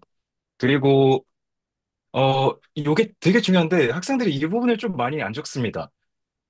여기 우리 프로그램이 너의 목표를 이루는데 어떤 도움이 되니가 이걸 그냥 역으로 해석해서 생각하면 사실 박사과정이 합격한다고 다 그 학교를 가는 게 아니에요. 되게 탑스쿨 붙으신 분들 보면 한 6군데, 7군데 붙으시는 분들도 많은데 내가 널 뽑으면 너가 도망 안 갈 증거를 대발하는 느낌인 것 같아요, 저한텐. 그래서 학교에 대한 관심도 이 학교 아니면 진짜 안 된다는 그런 관심도를 좀 드러내면 됩니다. 그리고 프로그램에서 해결하고 싶은 학문적 문제와 원하는 교수님 기수라는 게 보통 많이들 이렇게 묻는데, 이 질문은, 교수님 직접 그러니까 다른 내용들은 커뮤니티에서 집중할 내용이라 생각하고, 저는 만약 커뮤니티 통과해서 교수님한테 제 SOP가 가면, 교수님은 결국 이 부분 보겠다 생각을 했었어요. 나머지 내용은 사실 제가 뭐 소설처럼 적어둔 내용이니 별 관심이 없으실 것 같고, 그 교수님 연구 보고 내가 어떤 새로운 솔루션을 낼 수 있는지 이런 것들에 대해서 볼 거라고 생각을 했었고요. 이런 부분 관련해서 제가 SOP를 적었었는데 SOP가 뒤에 완전 블러 형태로 돼 있긴 한데 제가 말로 절대 부족함 없게 좀 말씀을 드려보도록 하겠습니다. 잠시만요. 그 전에 질문이 하나 네, 있는데, 물론 이제 지금 네네, 하시긴 하겠지만 전장에서 우리 프로그램이 너의 목표를 이루는데 어떻게 도움이 되니? 그게 이제 How will our 네네. program help you achieve your intellectual professional goal 이거 같은데 뭘 되셨어요? 뭐라고 하셨어요? 저는 모든 학교에 있는 슈퍼컴퓨팅 센터를 다 조사했습니다. 그 어, 다음에 이 학교가 네이션에서 몇 정도 되는 컴퓨팅 파워를 가진 학교인데, 내가 AI랑, 완전 AI를 사용하는 것도 좋지만, AI를 재훈련하기 위해서 엄청난 양의 DFT 계산이 필요한데, 나 너네 학교 아니면은 이 계산 코스트를 댈 곳이 없다. 이런 식으로 적었어요. 각 사실 학교에 그 음, 아니, 귀에 걸면 네, 귀, 코에 걸면 코걸이인 답변이긴 하죠. 왜냐면 DFT에 그죠. 컴퓨터가 중요한 건 아닌데 킥이 있었네요. 이분은 어쨌든 그런 식의 나름대로의 킥을 준비했던 거예요. 그러니까 이게 센스거든요. 이게 유학 준비하면서 공부하는 사람들이 좀 놓치는 부분이긴 한데 그냥 연구만 잘하고 공부만 잘하고 이런 게 아니라 이분은 그런 게 있었던 것 같아요. 아까도 이제 뭐 논문 같은 거 많은 거랑 그다음에 뭐 아까 봉사활동 다이버시티 이런 퍼스널 스테이트먼트뿐만이 아니라 어쨌든 내가 지원하는 프로그램의 컴퓨터 센터, 데이터 센터를 좀 조사를 해서 그거로 좀 뒷받침하는 근거를 만들었다는 거는 센스가 좀 있네요. 좋아요. 맞습니다. 네, 재밌게 들었어요. 그 다음 장에 그럼 어떤 식으로 구성했는지 말로만 좀 부탁드릴게요. 이걸로 하지 네. 마시고 그 전장을 보면서 하시면 될 것 같아요. 너무 까매가지고 답답하시면. 그러면 네, 약간 끝난 느낌이 들죠. 이제 전장에 그러면 밑에 네. 슬라이드 제가 보기 편하게 좀 준비해놨었는데, 아, 예. 여기서 말씀드리면은, 근데 제 1문단에서 다룬 내용은 그냥 교수님 이름을 저는 1문단에서 이렇게 얘기를 했습니다. 음, 내가 어떤 학문적 문제를 다루고 싶은데 이 교수님이 나한테 딱이야라는 느낌입니다. 예를 들어 나 ABC 교수님이랑 연구하고 싶어서 노스웨스턴 오는 게 내 오랜 목표였거든. 근데 내 오랜 목표는 내가 에너지 소재에 진짜 관심이 많은데 이 에너지 소재를 DFT나 MD, AI를 응용하면은 뭐 기존에 지금 그 R&D 비용을 훨씬 줄이면서 연구를 할 수 있어. 그래서 내가 노스웨스턴의 어떤 교수님이랑 연구하면 이거 내가 아마 해결할 수 있을 거 이런 식으로 적었던 것 같아요. 음, 그러니까 어떻게 보면 롱텀 골이나 이런 해결하고 싶은 사회적 문제랑 교수님을 좀 엮어서 얘기를 해서 이것도 귀에 걸면 귀걸이, 코에 걸면 코걸인데 뭐 그런 식으로 해서 얘기를 했었고요. 그리고 이문단은 사실 제가 기계과인데 재료과에 지원하는 것도 이상하고 보통 기계과 학생이 하지 않을 법한 DFT나 완전 제가 물리학과랑 연구도해서 완전 그 물리에 가까운 연구를 많이 했었는데, 이런 연구들을 하게 된 계기를 좀 말해야 되겠다고 생각을 했었습니다. 근데 제가 고민했던 거는, 제가 재료공학이라는 과목을 되게 좋아했었는데, 이게 재료공학? 그리고 고체역학, 이 과목을 두 개 되게 좋아했었는데, 이게 고체란 게 빔 같은 걸 어떻게 설계하냐에 따라서 버틸 수 있는 하중량이 진짜 다르잖아요. 근데 전 그것도 재밌고, 그 관련해서 계속 공부하다 보니까, 결국 이어지는 건 아까 그 교수님 말씀하셨던 것처럼 화학이나 물리 이런 수학으로 이어지더라고요. 그래서 내가 이쪽을 깊게 파다 보니까 DFT에 관심이 생겼다. 이런 식으로 내가 기계공학부인데 아토믹 스케일을 하는 사람이고 또 내가 왜 재료공학과에 지원했는지를 좀 이유를 얘기했었습니다. 그런 식으로 계기 정도로 얘기했던 것 같고요. 이게 아무래도 백그라운드에 대한 얘기가 된다고 생각을 해서 저는 이 부분을 적었었고요. 네. 또 세 번째 문단 같은 경우는 제가 AI로 아까 고체전에 이제 소재 찾는 연구를 했었는데 제가 두 번째 문단에서 물체가 하중을 얼마나 버티는지 이런 것들에 대해서 얘기했잖아요. 그래서 기계정물성에 대한 관심도가 있었는데 고체전해질 소재에서도 그게 되게 큰 이슈가 되던 문제였다. 음, 그래서 학교에서 배웠던 내용을 여기 AI나 이런 DFT 같은 걸 적용해서 이 고치전에서 소재를 찾았다고 얘기를 했고요. 네. 아까 그 세 번째 문단 끝나고 그 교수님께서 질문해 주셨던 것 중에 하나가 이게 진짜 합성의 대요였잖아요. 근데 이게 모든 실험하시는 계산하는 분들이 다 동일하게 느끼는 그런 감정인데 제가 이런 거에 대해서 내가 찾은 물질과 실험의 갭을 느꼈다. 그래서 내가 화학공학과 친구한테 이걸 제안해서 실제로 합성까지 해봤다는 연구를 얘기를 했고요. 합성하다 보니까 이게 제가 좋다고 하는 소재를 단순히 합성하는 게 너무 어렵습니다. 왜냐면 이 친구가 아무래도 새로 합성되는 거다 보니까 얘를 어떤 프리커서를 사용해야 되는지, 합성 온도를 어떻게 해야 되는지, 압력은 어떻게 해야 되는지, 그리고 뭐 솔계 방식을 사용할지, 솔리드 스테이트 방식을 사용할지, 막 이런 것들이 되게 복잡하잖아요. 그래서 저희가 프리커서나 이런 거 선택할 때 되게 고생을 했었는데, 제가 이것 때문에 실험 과목을 좀 여러 개 찾아 들었었어요. 근데도 해결을 못해서, 단순히 이렇게 좋은 물질 찾는 AI뿐만 아니라 실험 방법을 찾는 AI도 진짜 중요하다. 그래, 뭐, 이런 AI의 필요성을 좀 얘기를 했었습니다. 이게 좀 이니시를 일부러 걸었던 건데요. 그 이유가 제가 오문단에서 얘기할 내용이 제가 뭐 하고 싶은지에 대한 내용이었습니다. 이게 음, 잠시 제가 내용 끊겨서 이 부분 다시 복사해서 좀 붙여놓고 말씀드리면 제가 하고 싶은 거는 완전 모든 게 다 AI로 통합된 프레임워크를 제작해서 사람이 관심 없어, 그 사람이 그냥 나 오늘 기계 정밀성도 좋고 이온전도 높은 그 물질 하나 찾았으면 좋겠어 하면은 밤새 AI가 DFT를 사용하든 MD를 사용하든 해가지고 그거를 밤새 이렇게 시뮬레이션 해보고 얘가 진짜 좋은지 아닌지를 아침에 찾아놓고 또 합성 방법을 제시하는 툴을 이렇게 제안하는 게 제 목표거든요. 근데 이런 목표 이런 목표를 좀 얘기하려고 이런 그 위에서 합성을 해봤다. 그리고 합성할 때 어떤 게 문제였다. 이런 것들에 대해서 얘기를 해서 이니셜을 걸었었습니다. 그렇게 해서 5문단을 완성했고요. 6문단에서는 여기 노세슨 대학교 A 교수님이 이런 분야를 되게 잘하셔요. 세계적인 대가시기도 하고. 근데 그분 연구들 중에서 제가 생각하기에는 뭐 AI를 조금 더 이런 쪽으로 쓰면 어떨까. 이런 사소한 포인트들이 제가 조금 더 좋게 만들 수, 아니, 좋게 만들 수 있을 것 같다는 생각을 해서 그런 부분들에 대해서 좀 적었었습니다. 혹시 그리고 chen 교수, 칠문단에서, 아닙니다. 실명 말해도 상관없죠? 교수님 이름이 웨이첸 교수님이 혹시 AI 매트리얼 쪽이라서요? 아닌가? 딴 분이 아, 크리스 울버튼 교수님이라고, 예. 그, 아마, 계산하신 분들은 아마 다 들어보셨을 겁니다. 그분하고 어, 인터뷰했어요? 저 인터뷰 하나도 없이 노스웨스턴 합격했습니다. 그냥 노스웨스트로 그냥 나왔구나.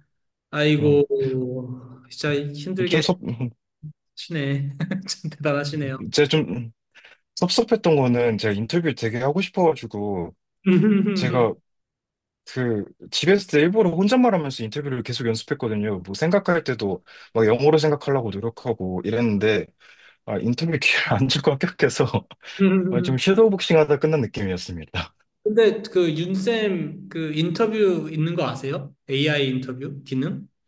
그래서 그 어, 네, AI 그 VIP방 들어와 계시니까 필요하시면 알려주세요. 그게 뭐냐면은 예를 들어서 그 울버트 교수님 논문 한 세 개 업로드 시키고 본인의 논문 한 네. 세 개 시킨 다음에 딱 시작을 누르면은 AI가 그 PDF 업로드한 거에 맞춰서 질문을 주거든요. 연구 관련된 질문을. 음, 그래서 그거를 영어로 답변하면 그걸 이해해서 다시 답변 주고 이런 기능이 있어요. 가춤표 인터뷰 기능이. 그래서 나중에 혹시라도 랩 로테이션 돌다가 미팅을 해야 될 때 한번 써보셔도 좋을 것 같고 혹시 이제 유학 준비하시는 분들 중에 한번 써보고 싶으신 분들은 연락을 이제 댓글로 주시면 됩니다.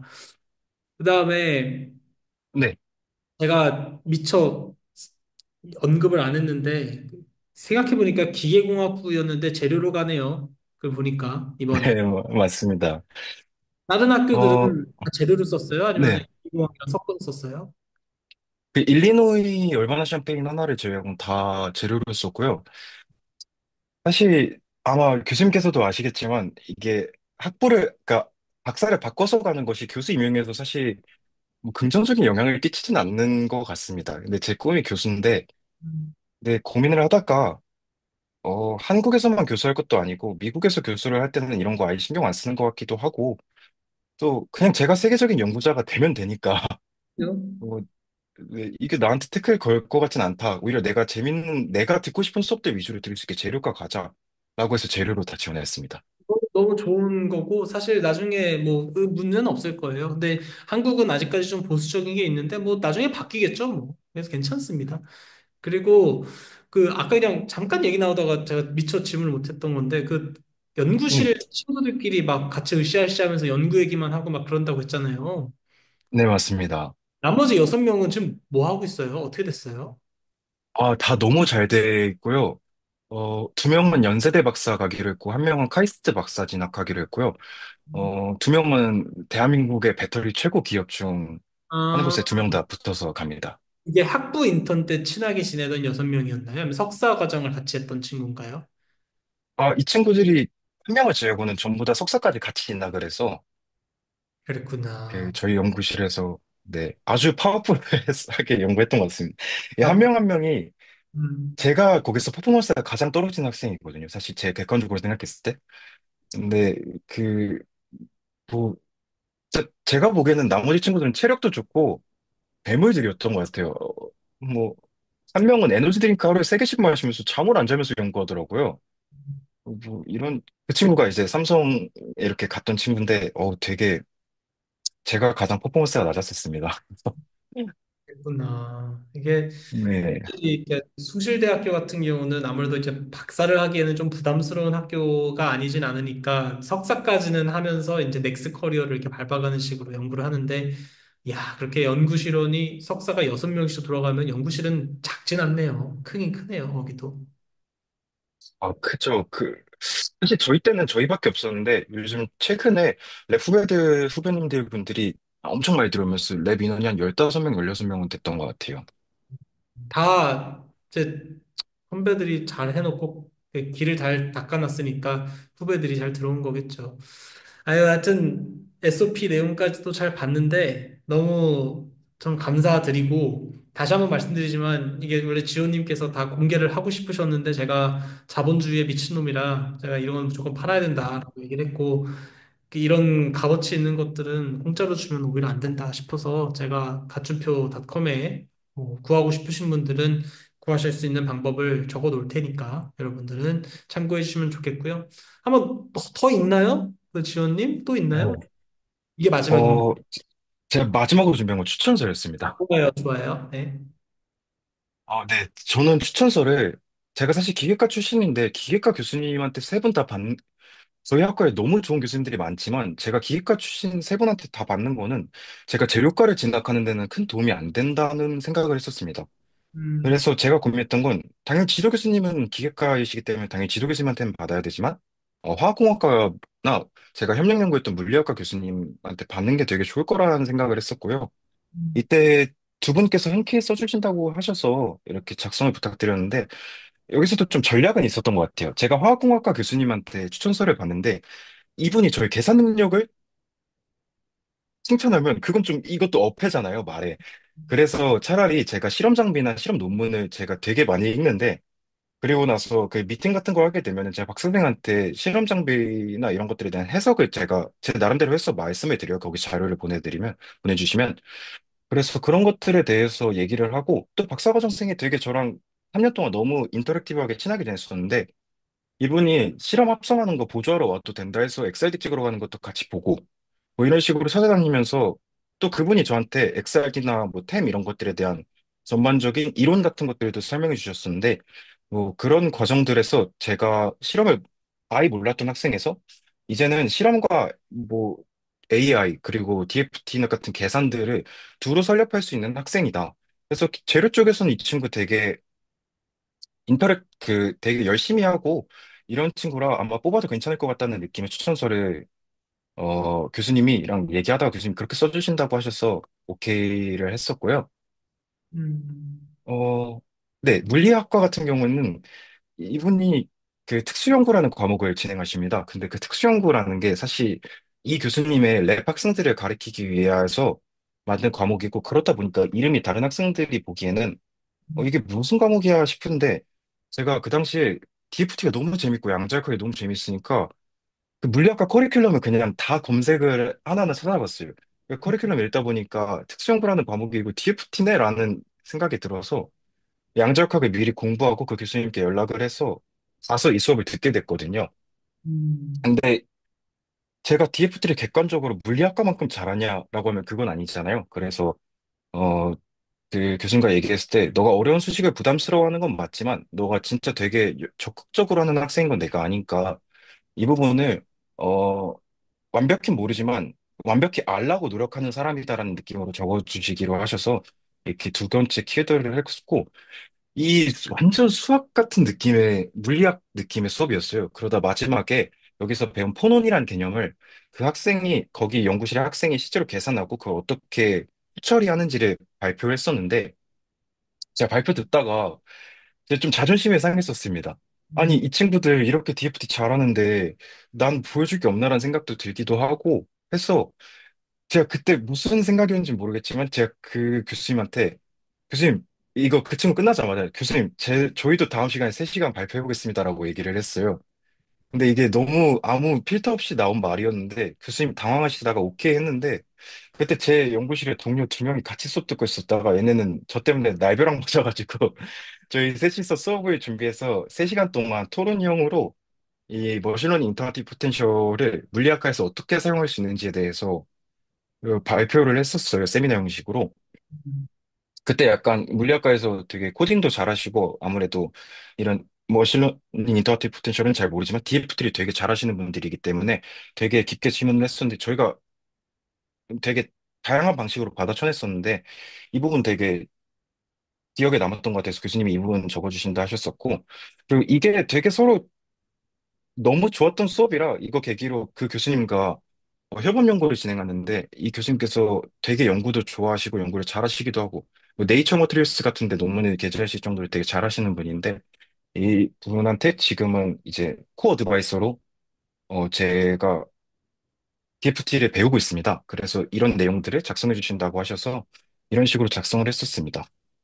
그래서 아마 제 어드바이스인 제 지도 교수님께서는 아마 제 인성적인 면에 대해서 많이 얘기했다면 나머지 분들께서 얘가 계산뿐만 아니라 다른 거 다 잘해, 관심 있어, 라는 얘기와, 그리고 또 물리학과에서 얘가 얼마나 되게 공격적이고 열심히 하는 학생인지 이런 식으로 적어주면은 아마 저랑 사람을 두루 설명하기에 좋을 것 같다는 느낌이 들어서, 이런 내용을 서로 얘기해보다 적어주시기로 합의를 하셨었습니다. 네. 고맙습니다. 이렇게 알려주셔서 너무 감사합니다. 그, 몇 개를 학교 쓰셨어요? 그러면? 제가 11개 썼고요. 나온 건 2개입니다. 그, 노스웨스턴하고 미네소타 재료공학부인데요. 제 미네소타 재료공학부 떨어졌습니다. 그래서, 나온 거가 두 개인데 하나는 떨어졌고 하나는 붙었다. 나중에, 네, 아니, 그래서 추천서는 11개를 다 하나하나씩 부탁드렸나 보네요, 교수님께.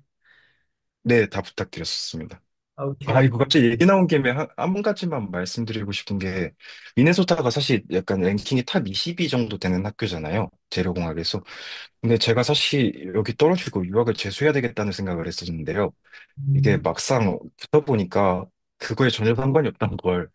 그냥 미네소타는 제가 가지고 있는 아이템 중에, 어, 제가 가지고 있는 아이템보단 제가 부족했던 아이템에 집중을 해서 아마 학생을 뽑았지 않았을까. 그래요. 뭐 그런 식으로, 네, 해석할 아니, 수 원래 있었더라고요. 서열화로 뽑지 않아요? 미국 대학원은. 저기 맞는 사람을 뽑는 거니까. 그게 예를 들어서 MIT를 붙떨어졌다고 해서 미네소타를 붙고, 아니면 미네소타를 떨어졌다고 해서 MIT 못 붙고, 이런 게 아니라 그냥 붙으면 가는 거라서, 그건 걱정하실 필요가 없는 거고. 아직 결과가 더 나오긴 하겠네요, 그러면. 한 9개 정도는. 네, 제가 노스웨스턴이랑 버클리가 저한테는 동일한 순위 학교인데요. 그 버클리에 시더 교수님이라고 있는데 그분이 아까 오토노머스 랩 얘기 나왔었잖아요. 그쪽 연구를 하시는데 제가 거기에 너무 흥미가 깊습니다. 그래서 어, 버클리를 제외하고 다른 학교들은 큰 이제 노스웨스턴만큼의 관심은 없는데 버클리는 좀 이제 합격이 되면은 이렇게 좀 재볼 수 있었으면 좀 좋을 것 같아요. 한번 유튜브에서 그 얘기한 적이 있었는데, 제가 버클리 다닐 때, 이제 애플 인턴 한 다음에 딱 돌아와서 2020년 막 이때, 갑자기 기계공학과에서 메일이 하나 왔어요. 그래서 기계공학 학생 중에 이런 로보틱스 하는 사람 있으면 그 시더 교수한테 연락 달라. 딱 그랬거든요. 그래서 왜 네네. 시도가 갑자기 로보틱스 하는 사람을 찾지? 이랬어요. 근데 정확하게 1년 지나서 네이처 논문이 나왔어요. 그러니까 제가 봤을 때는 그게 이미 어느 정도 학생을 뽑고 싶었던 것도 있지만 제가 봤을 때 어느 정도 다 준비가 돼 있었고 바로 구현해가지고 했었던 것 같아요. 한 1년, 2년 안 돼가지고 바로 네이처 논문 나왔거든요. 2023년. 그래서 참 이쪽 분야가 또 이제 굉장히 잘 되고 있구나 이런 느낌을 좀 받았는데 아무쪼록 좀 더 기다려 보시고, 제가 개인적으로 몇 가지 좀 조언을 드렸던 것 같은데, 그렇게 다 하셨을 거라 생각을 하고, 좀 결과를 기다려 보도록 하죠. 근데 일단은 어떻게 될지 모르겠지만, 노스웨스터도 너무 좋은 학교니까 합격을 다시 한번 축하드리고. 슬라이드 한번 감사합니다. 공유를 이제 없애고 한번 같이 얘기를 좀 해볼까요? 네. 네.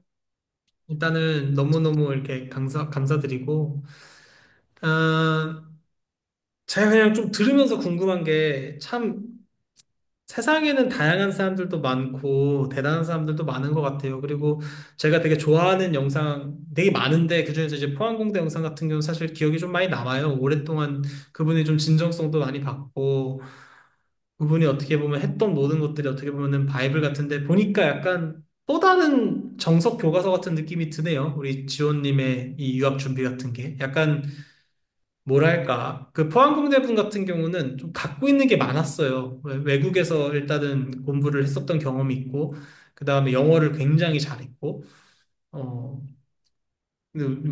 학교도 워낙 좋고 이랬는데, 그거랑은 좀 약간 결은 다르지만, 어쨌든 되게 열심히 사셔가지고 하나하나씩 읽어낸 느낌이 있는데, 참 대단하다는 생각이 들고요. 그냥 굳이 지금 영어 얘기가 나왔으니까 한번 궁금한 건데, 영어는 어느 정도로 스피킹이 좀 되세요? 제가 영어 사실 잘 하지 못합니다. 근데, 어, 음, 그냥 외국인들 웃겨줄 수 있을 정도로만 영어를 하고 있고요. 어, 제가 사실 영어를 되게 못해요. 그래서 잘하고 싶어서 제 석사 장학금 받을 때마다 그걸로 전화 영어를 신청해서 합니다. 음, 그래서 그리고 매일매일 하루 20분 정도씩 통화하고 또 아침에 헬스장 뛸 때는 유튜브에 영어 회화 같은 거 검색해서 그것 좀 외우면서 달리기 하고 이 정도라 잘하진 않습니다. 토플 IELTS 중에 뭐 보셨어요? 아, 토플 봤었습니다. 몇 점 나왔는지 좀 여쭤봐도 될까요? 근데 뭐 세부적으로 다 말씀드리자면 제가 93점을 맞았었는데 리딩하고 리스닝이 좀 26점씩으로 해서 괜찮은 점수를 받았었던 것 같고 스피킹이 20점이었나? 됐던 것 같습니다. 그리고 라이팅 21점 정도였던 것 같아요. 93점. 네네. 그러니까 90점 정도만 돼도 내가 봤을 때 미니멈 리퀘어먼트가 안 되는 학교 빼면은 다 합격은 할 수 있고 제가 항상 말씀드리지만 영어는 정말 그냥 그 최저 그 서류만 잘 통과할 정도만 되면 된다라고 얘기하는데 딱 그 정도 되신 것 같고 이게 확실히 GRE가 없어져서 좀 진입장벽이 낮아진 것 같긴 하네요. 그렇죠? GRE 공부는 아예 안 네, 하셨죠? 맞습니다. 네, GRE가 한다. 못해요. 못할 것 같습니다. 근데 의미가 없죠. 그러니까 이제 실제 이공계에서 사실 이제 GR이랑 연구랑 이제 상관관계를 많이 못 본 거죠. 예전에는 이제 그런 게 되게 중요했는데 논리적으로 글을 읽고 이제 이렇게 계산을 하고 생각을 하고 이런 게 중요했지만 그런 것도 물론 중요하지만 요즘엔 또 다른 영향들이 이제 요구가 되는 거라고 보는 거고요. 제가 봤을 땐 그냥 GR이가 다시 부활 안 하잖아요. 그런 거 보면은 네, 맞습니다. 그냥 그렇게 되는 것 같고. 영어도 어쨌든 되게 열심히 사시네요. 어떻게 이렇게 열심히 사세요? 무슨 뭐가 뭐 있어요? 약간 성공해야겠다는 뭐 강박관념 같은 게 있으세요? 왜 그렇게 열심히 사세요? 어, 제가 열심히 산다라는 말을 좀 하기가 그런 게 전 요즘은 하루에 10시간 이상 자고 있고요. 네. 뭐, 운동도 2개 이상 하고 있고, 뭐, 이렇게 사는데, 열심히 살 땐 근데 열심히 살아야 됩니다. 제가 교수님이랑 밥 먹을 때마다, 교수님이 저한테 하시는 말씀이, 제가 가끔 힘든다는 얘기를 많이 하는데, 교수님이, 중학생 힘든 거를 다 이해하고, 또 되게 걱정도 많이 되고 한다. 근데 인생에서 한 번 열심히 살아야 될 때가 있으면은 지금인 것 같다라고 항상 얘기를 해주셨어요. 근데 저도 그게 뼈저리게 저한테 실제로 느껴졌기 때문에 그렇게 살았던 것 같고, 아까 말씀드렸다시피 연구실에 그런 사람들이 다 있으면은, 어, 얘가 뭐 12시에 퇴근하는데 제가 뭐 6시에 퇴근할 수는 없잖아요. 그렇게 하다 보니까 다 열심히 사는 것 같고, 또, 제 지도 교수님께서 저희보다 항상 더 열심히 사십니다. 음, 그래서 모든 일을 그, 열 몇 명 되는 학생을 어드바이싱 하면서 그 학생 한 명 한 명에 대해서 각자 개별 주제를 다 이렇게 어드바이싱 하시고 또 논문을 진짜 많이 읽으셔요. 저도 많이 읽는다고 생각을 하는데 교수님 논문 읽는 속도를 제가 못 따라가겠더라고요. 그 정도로 열심히 사시는 분이라 그런 분들을 보고 또 주변에 같은 학생들 보고 하다 보니까 또 열심히 살게 되는 것 같습니다. 감사합니다. 알려주셔서. 그 다음에 사실 많은 학생들이 좀 보면요. 뭐랄까, 이게 현실 세계에서 굉장히 많은 장벽을 만나고 좌절되고 하는 경험을 사실 겪잖아요. 그래서 어떤 분들은 내가 상황이 이러하니까 나는 안 돼. 나는 영어를 못하니까 유학을 못 가. 나는 돈이 없으니까 뭐 유학을 못 가. 아니면 나는 공부를 잘 못하니까 대학원은 안 맞아. 이런 식으로 좀 쉽게 생각하고 포기하는 사람들이 있는 것 같은데, 제가 봤을 때는 지원님도 분명히 그런 좌절이나 약간 안 좋은 생각들을 분명히 하셨을 것 같거든요. 근데 그럼에도 불구하고 이걸 되게 긍정적으로 이겨내면서 이렇게 단계적인 성장을 보여주신 거 보면은 뭔가 능력이 있으신 것 같아요. 근데 그 비법이 뭐예요? 그러니까 그런 생각, 나쁜 생각이 들었을 때 그걸 어떻게 극복하려고 했고, 도대체 어떠한 능력이나 비법이 있었기 때문에 그걸 극복할 수 있었는지, 그런 게 좀 궁금하거든요. 어, 사실 능력이 있었다기보다는 그냥 마인드셋을 좀 좋게 하려고 노력했던 것 같아요. 사람들은 자기가 없는 것을 보면서 내가 이래서 안 돼라는 생각을 되게 많이 하는 것 같아요. 근데 반대로 생각하면 뭐 각자의 스토리가 있고 그 스토리 내에서 긍정적으로 해석하고자 하면은 되게 도움이 될 만한 것들이 많아요. 뭐 예를 들어 제가 어렸을 때 가난했다고 잠깐 얘기를 했었는데 저는 그거 덕분에 되게 많은 알바를 하고 그러다 보니까 되게 살 경험이 많거든요. 그런 것들을 스토리로 녹여내면 이게 장점인데 누군가는 아 내가 돈이 없어서 유학을 못 가라는 얘기를 해요. 근데 그건 좀 저는 돈이 없어서 유학을 못 가는, 어, 뭐 공대 한정에서만 얘기하겠습니다. 이건 핑계입니다. 네, 그렇죠. 풀펀딩이 나오기 때문에, 그래서 이건 핑계인데, 이런 핑계들이 되지 않도록 노력하는 삶을 살아야 된다고 생각해요. 학생들이, 그렇게 좀 핑계를 대지 않고, 오히려 내가 가진 것을 내 무기로 바꿔보자. 이런 식으로 생각하고 살았으면 좋을 것 같아요. 그게 또 동력이 돼서 열심히 살게 되고. 네. 맞습니다. 그 다음에 그런데 그렇게 아무리 긍정적인 생각을 하면서 살려고 해도 생각대로 이게 잘 안 풀리면 사람이 좌절하게 되거든요. 그러니까 뭐 다 처맞기 전에는 생각이 있지만 맞고 나면은 뭐 아무것도 모르잖아요. 그런 것처럼 맞습니다. 굉장히 힘든데 이게 말은 쉽지만 이게 굉장히 힘들거든요. 그래서 혹시 그 첫 논문이 언제 나왔어요? 일저자 논문이었나요? 그거는? 네, 제가 4학년 1학기 때 나왔었습니다. 학년 1학기. 그 말은 뭐냐면은 2학년 2학기 때 시작을 했으니까 1년 반 정도 연구해서 첫 논문이 퍼블리시가 된 게 4학년 1학기다. 이런 거죠. 네, 맞습니다. 그때가 진짜 힘들었던 것 같아요. 그죠? 그때 네. 연구실에서 아까 그 핫식스 3개 먹는다는 친구 있잖아요. 걔랑 같이 연구를 했었는데 걔랑 저랑 아침 9시에 나와서 저희 11시 때까지 계속 둘이만 같이 있었어요. 그 다른 음, 친구들은 또 그 당시에 좀 사정이 있었어요. 못 나왔었는데 겨울방학 동안 그렇게 살았었는데 이게 연구실에 그 당시엔 쇼파도 없어가지고 저희가 점심 먹고 너무 피곤하면 좀 살짝 한 10분, 20분씩 자야 되잖아요. 근데 그게 없어가지고 쇼파에 웅크리고 자고 그랬었거든요. 근데 그렇게 겨울방학을 보냈었는데 근데 그 친구랑 그렇게 둘이 보낼 때 이렇게 인간적으로 멀리서 그냥 관찰 카메라로 봤으면 되게 슬펐을 텐데 저희는 되게 행복했거든요. 근데 힘들기도 했고 행복했기도 했는데 아, 이런 것들을 다 극복해 나가다 보면 여러분들 다 퍼스널 스테이트가 좋게 적힙니다.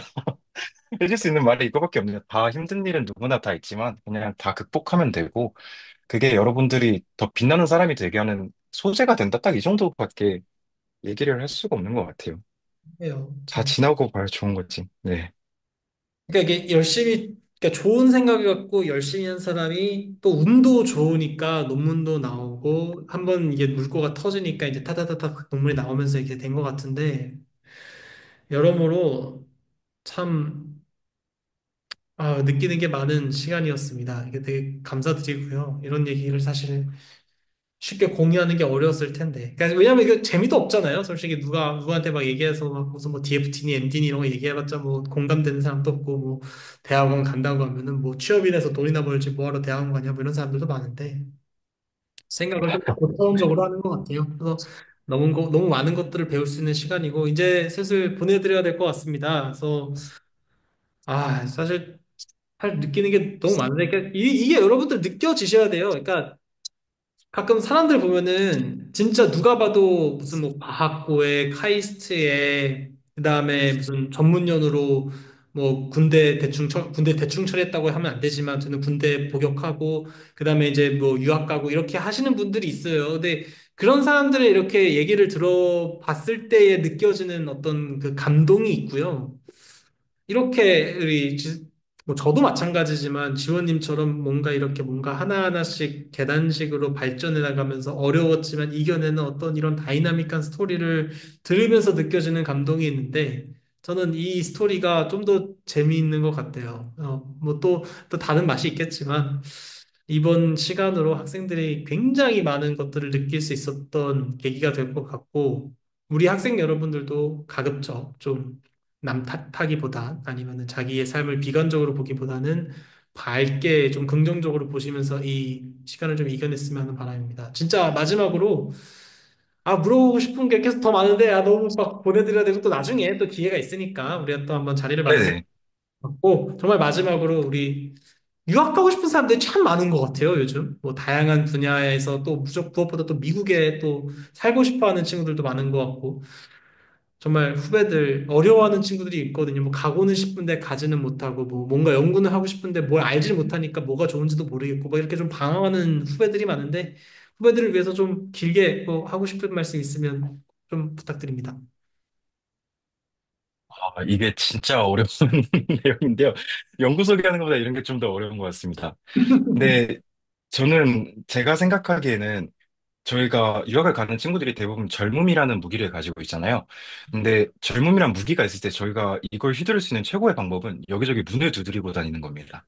그래서 제가 연구실에서 이렇게 여러 군데 두들겼다 이렇게 거절당하듯이 그냥 가고 싶다면은 두들겨 보고 또 이런 또 그분 저희가 실수만 안 하면 되잖아. 그 큰 실수만 안 하면 되잖아요. 실수해도 어차피 저희가 어리고 젊기 때문에 다 이해를 해줍니다. 그래서 그냥 막연히 계속 도전해 보고 이거 하면 안 될 것 같은데 뭐 이거 해볼까 봐 이런 생각이 들 때는 군대랑 사회는 반대인 것 같아요. 군대에서는 그러면 안 되는데 사회에서는 그런 생각이 들 때 해야 된다고 생각합니다. 그래서 막 도전해 보시고 뭐 안 되면 어때요? 그 경험이라도 남으니까. 그러니까 다들 유학이란 거 너무 겁내지 마시고 뭐 저 같은 사람도 가는데 여러분들이 못 갈 건 없다고 생각합니다. 그래서 다들 좀 준비해 줬으면 좋겠고 이거 되게 나쁘끄럽네요. 이렇게 말하려니까. 아닙니다. 너무 감사하고 진짜 많은 동기부여가 됐을 거라 생각합니다. 어쨌든 이제 또 VIP방에 저랑 또 같이 있으니까 나중에 소통 더 많이 하면 될 것 같고요. 여기까지 또 신청해주신 분들께 감사드리고 무엇보다도 이렇게 귀중한 시간 바쁘신데 또 내주신 우리 지원님께 다시 한번 감사드립니다. 노스웨스턴 뭐 아직 버클리 결과가 나오진 않았지만 어디가 됐든 간에 훌륭한 박사 과정 생활 되시면서 좋은 연구 많이 하시고요. 나중에 그 졸업하시고 교수 되면 저랑 같이 콜라보레이션 꼭 해요. 저도 어차피 계속 좋습니다, 교수님. 예, 하고 싶은 연구가 되게 많은데 나중에 일단 잘 배우고 나중에 저는 이 가출표 네트워크를 생각하는 게 그냥 지금 뭐 1년, 2년 갖고 놀려고 하는 게 아니라 저는 좀 3, 40년 뒤를 보거든요. 그러니까 네네. 우리나라의 연구 네트워크가 사실 어떻게 보면 되게 학교 아니면은 연구실 아니면 뭐 연구 분야에 되게 국한돼서 네트워크가 형성돼 있고 교수님들끼리는 다 친한데 학생들끼리는 사실 좀 모르는 것도 많고 그러다 보니까 이게 시너지가 안 나오는 것 같아요. 아까도 얘기했지만 다양한 연구를 하는 사람들끼리 교류가 있을 때 거기서 뭔가 융합이라든가 시너지라든가 창의성이 전 나온다고 생각을 하는데 그거를 완성시키려면은 우리 지금 아직은 꼬꼬마인 요 사람들끼리 긍정적인 얘기를 하면서 후배들 좀 더 잘 올 수 있게 도와주고 나중에 여러분들이 이제 교수라든가 연구소 직원이라든가 아니면 뭐 테크 컴퍼니든 뭐가 됐든 간에 인더스트리에서 각자의 역할을 충실하게 다할 때 또 강력한 네트워크가 될 것 같거든요. 그래서 지금은 뭐 박사 1년 차도 안 된 상황이지만 한 3, 40년 뒤면은 어느 분야에서 굵직굵직한 연구하고 있는 대가로 인정을 받을 거 아니에요. 그때는 이 가점표 네트워크가 갖고 있는 힘이 어마어마할 겁니다. 그래서 남들 도와주는 걸 또 좋아하시고 저도 그런 거를 베푸는 걸 좋아하니까 이런 마음과 어쨌든 이 가치를 좀 철학을 잘 이해해 주시고 앞으로 계속 소통했으면 참 좋겠습니다. 너무 고맙습니다. 감사합니다, 교수님. 예, 여기까지 그러면은 인터뷰를 마치고요. 시청해주신 분들께 진심으로 감사드립니다. 그리고 오늘 여러분들 항상 궁금한 거 있으면은 댓글 확인해 주시고 댓글로 질문해 주시면 제가 이제 답변을 드리든가 아니면은 전자책 관련된 내용들도 서 안내를 드릴 수 있도록 할 테니까요. 여러분들 많이 참여, 그 댓글이랑 좋아요랑 구독도 많이 해주시면 감사하겠습니다. 네, 여기서 마무리 짓겠습니다. 고맙습니다.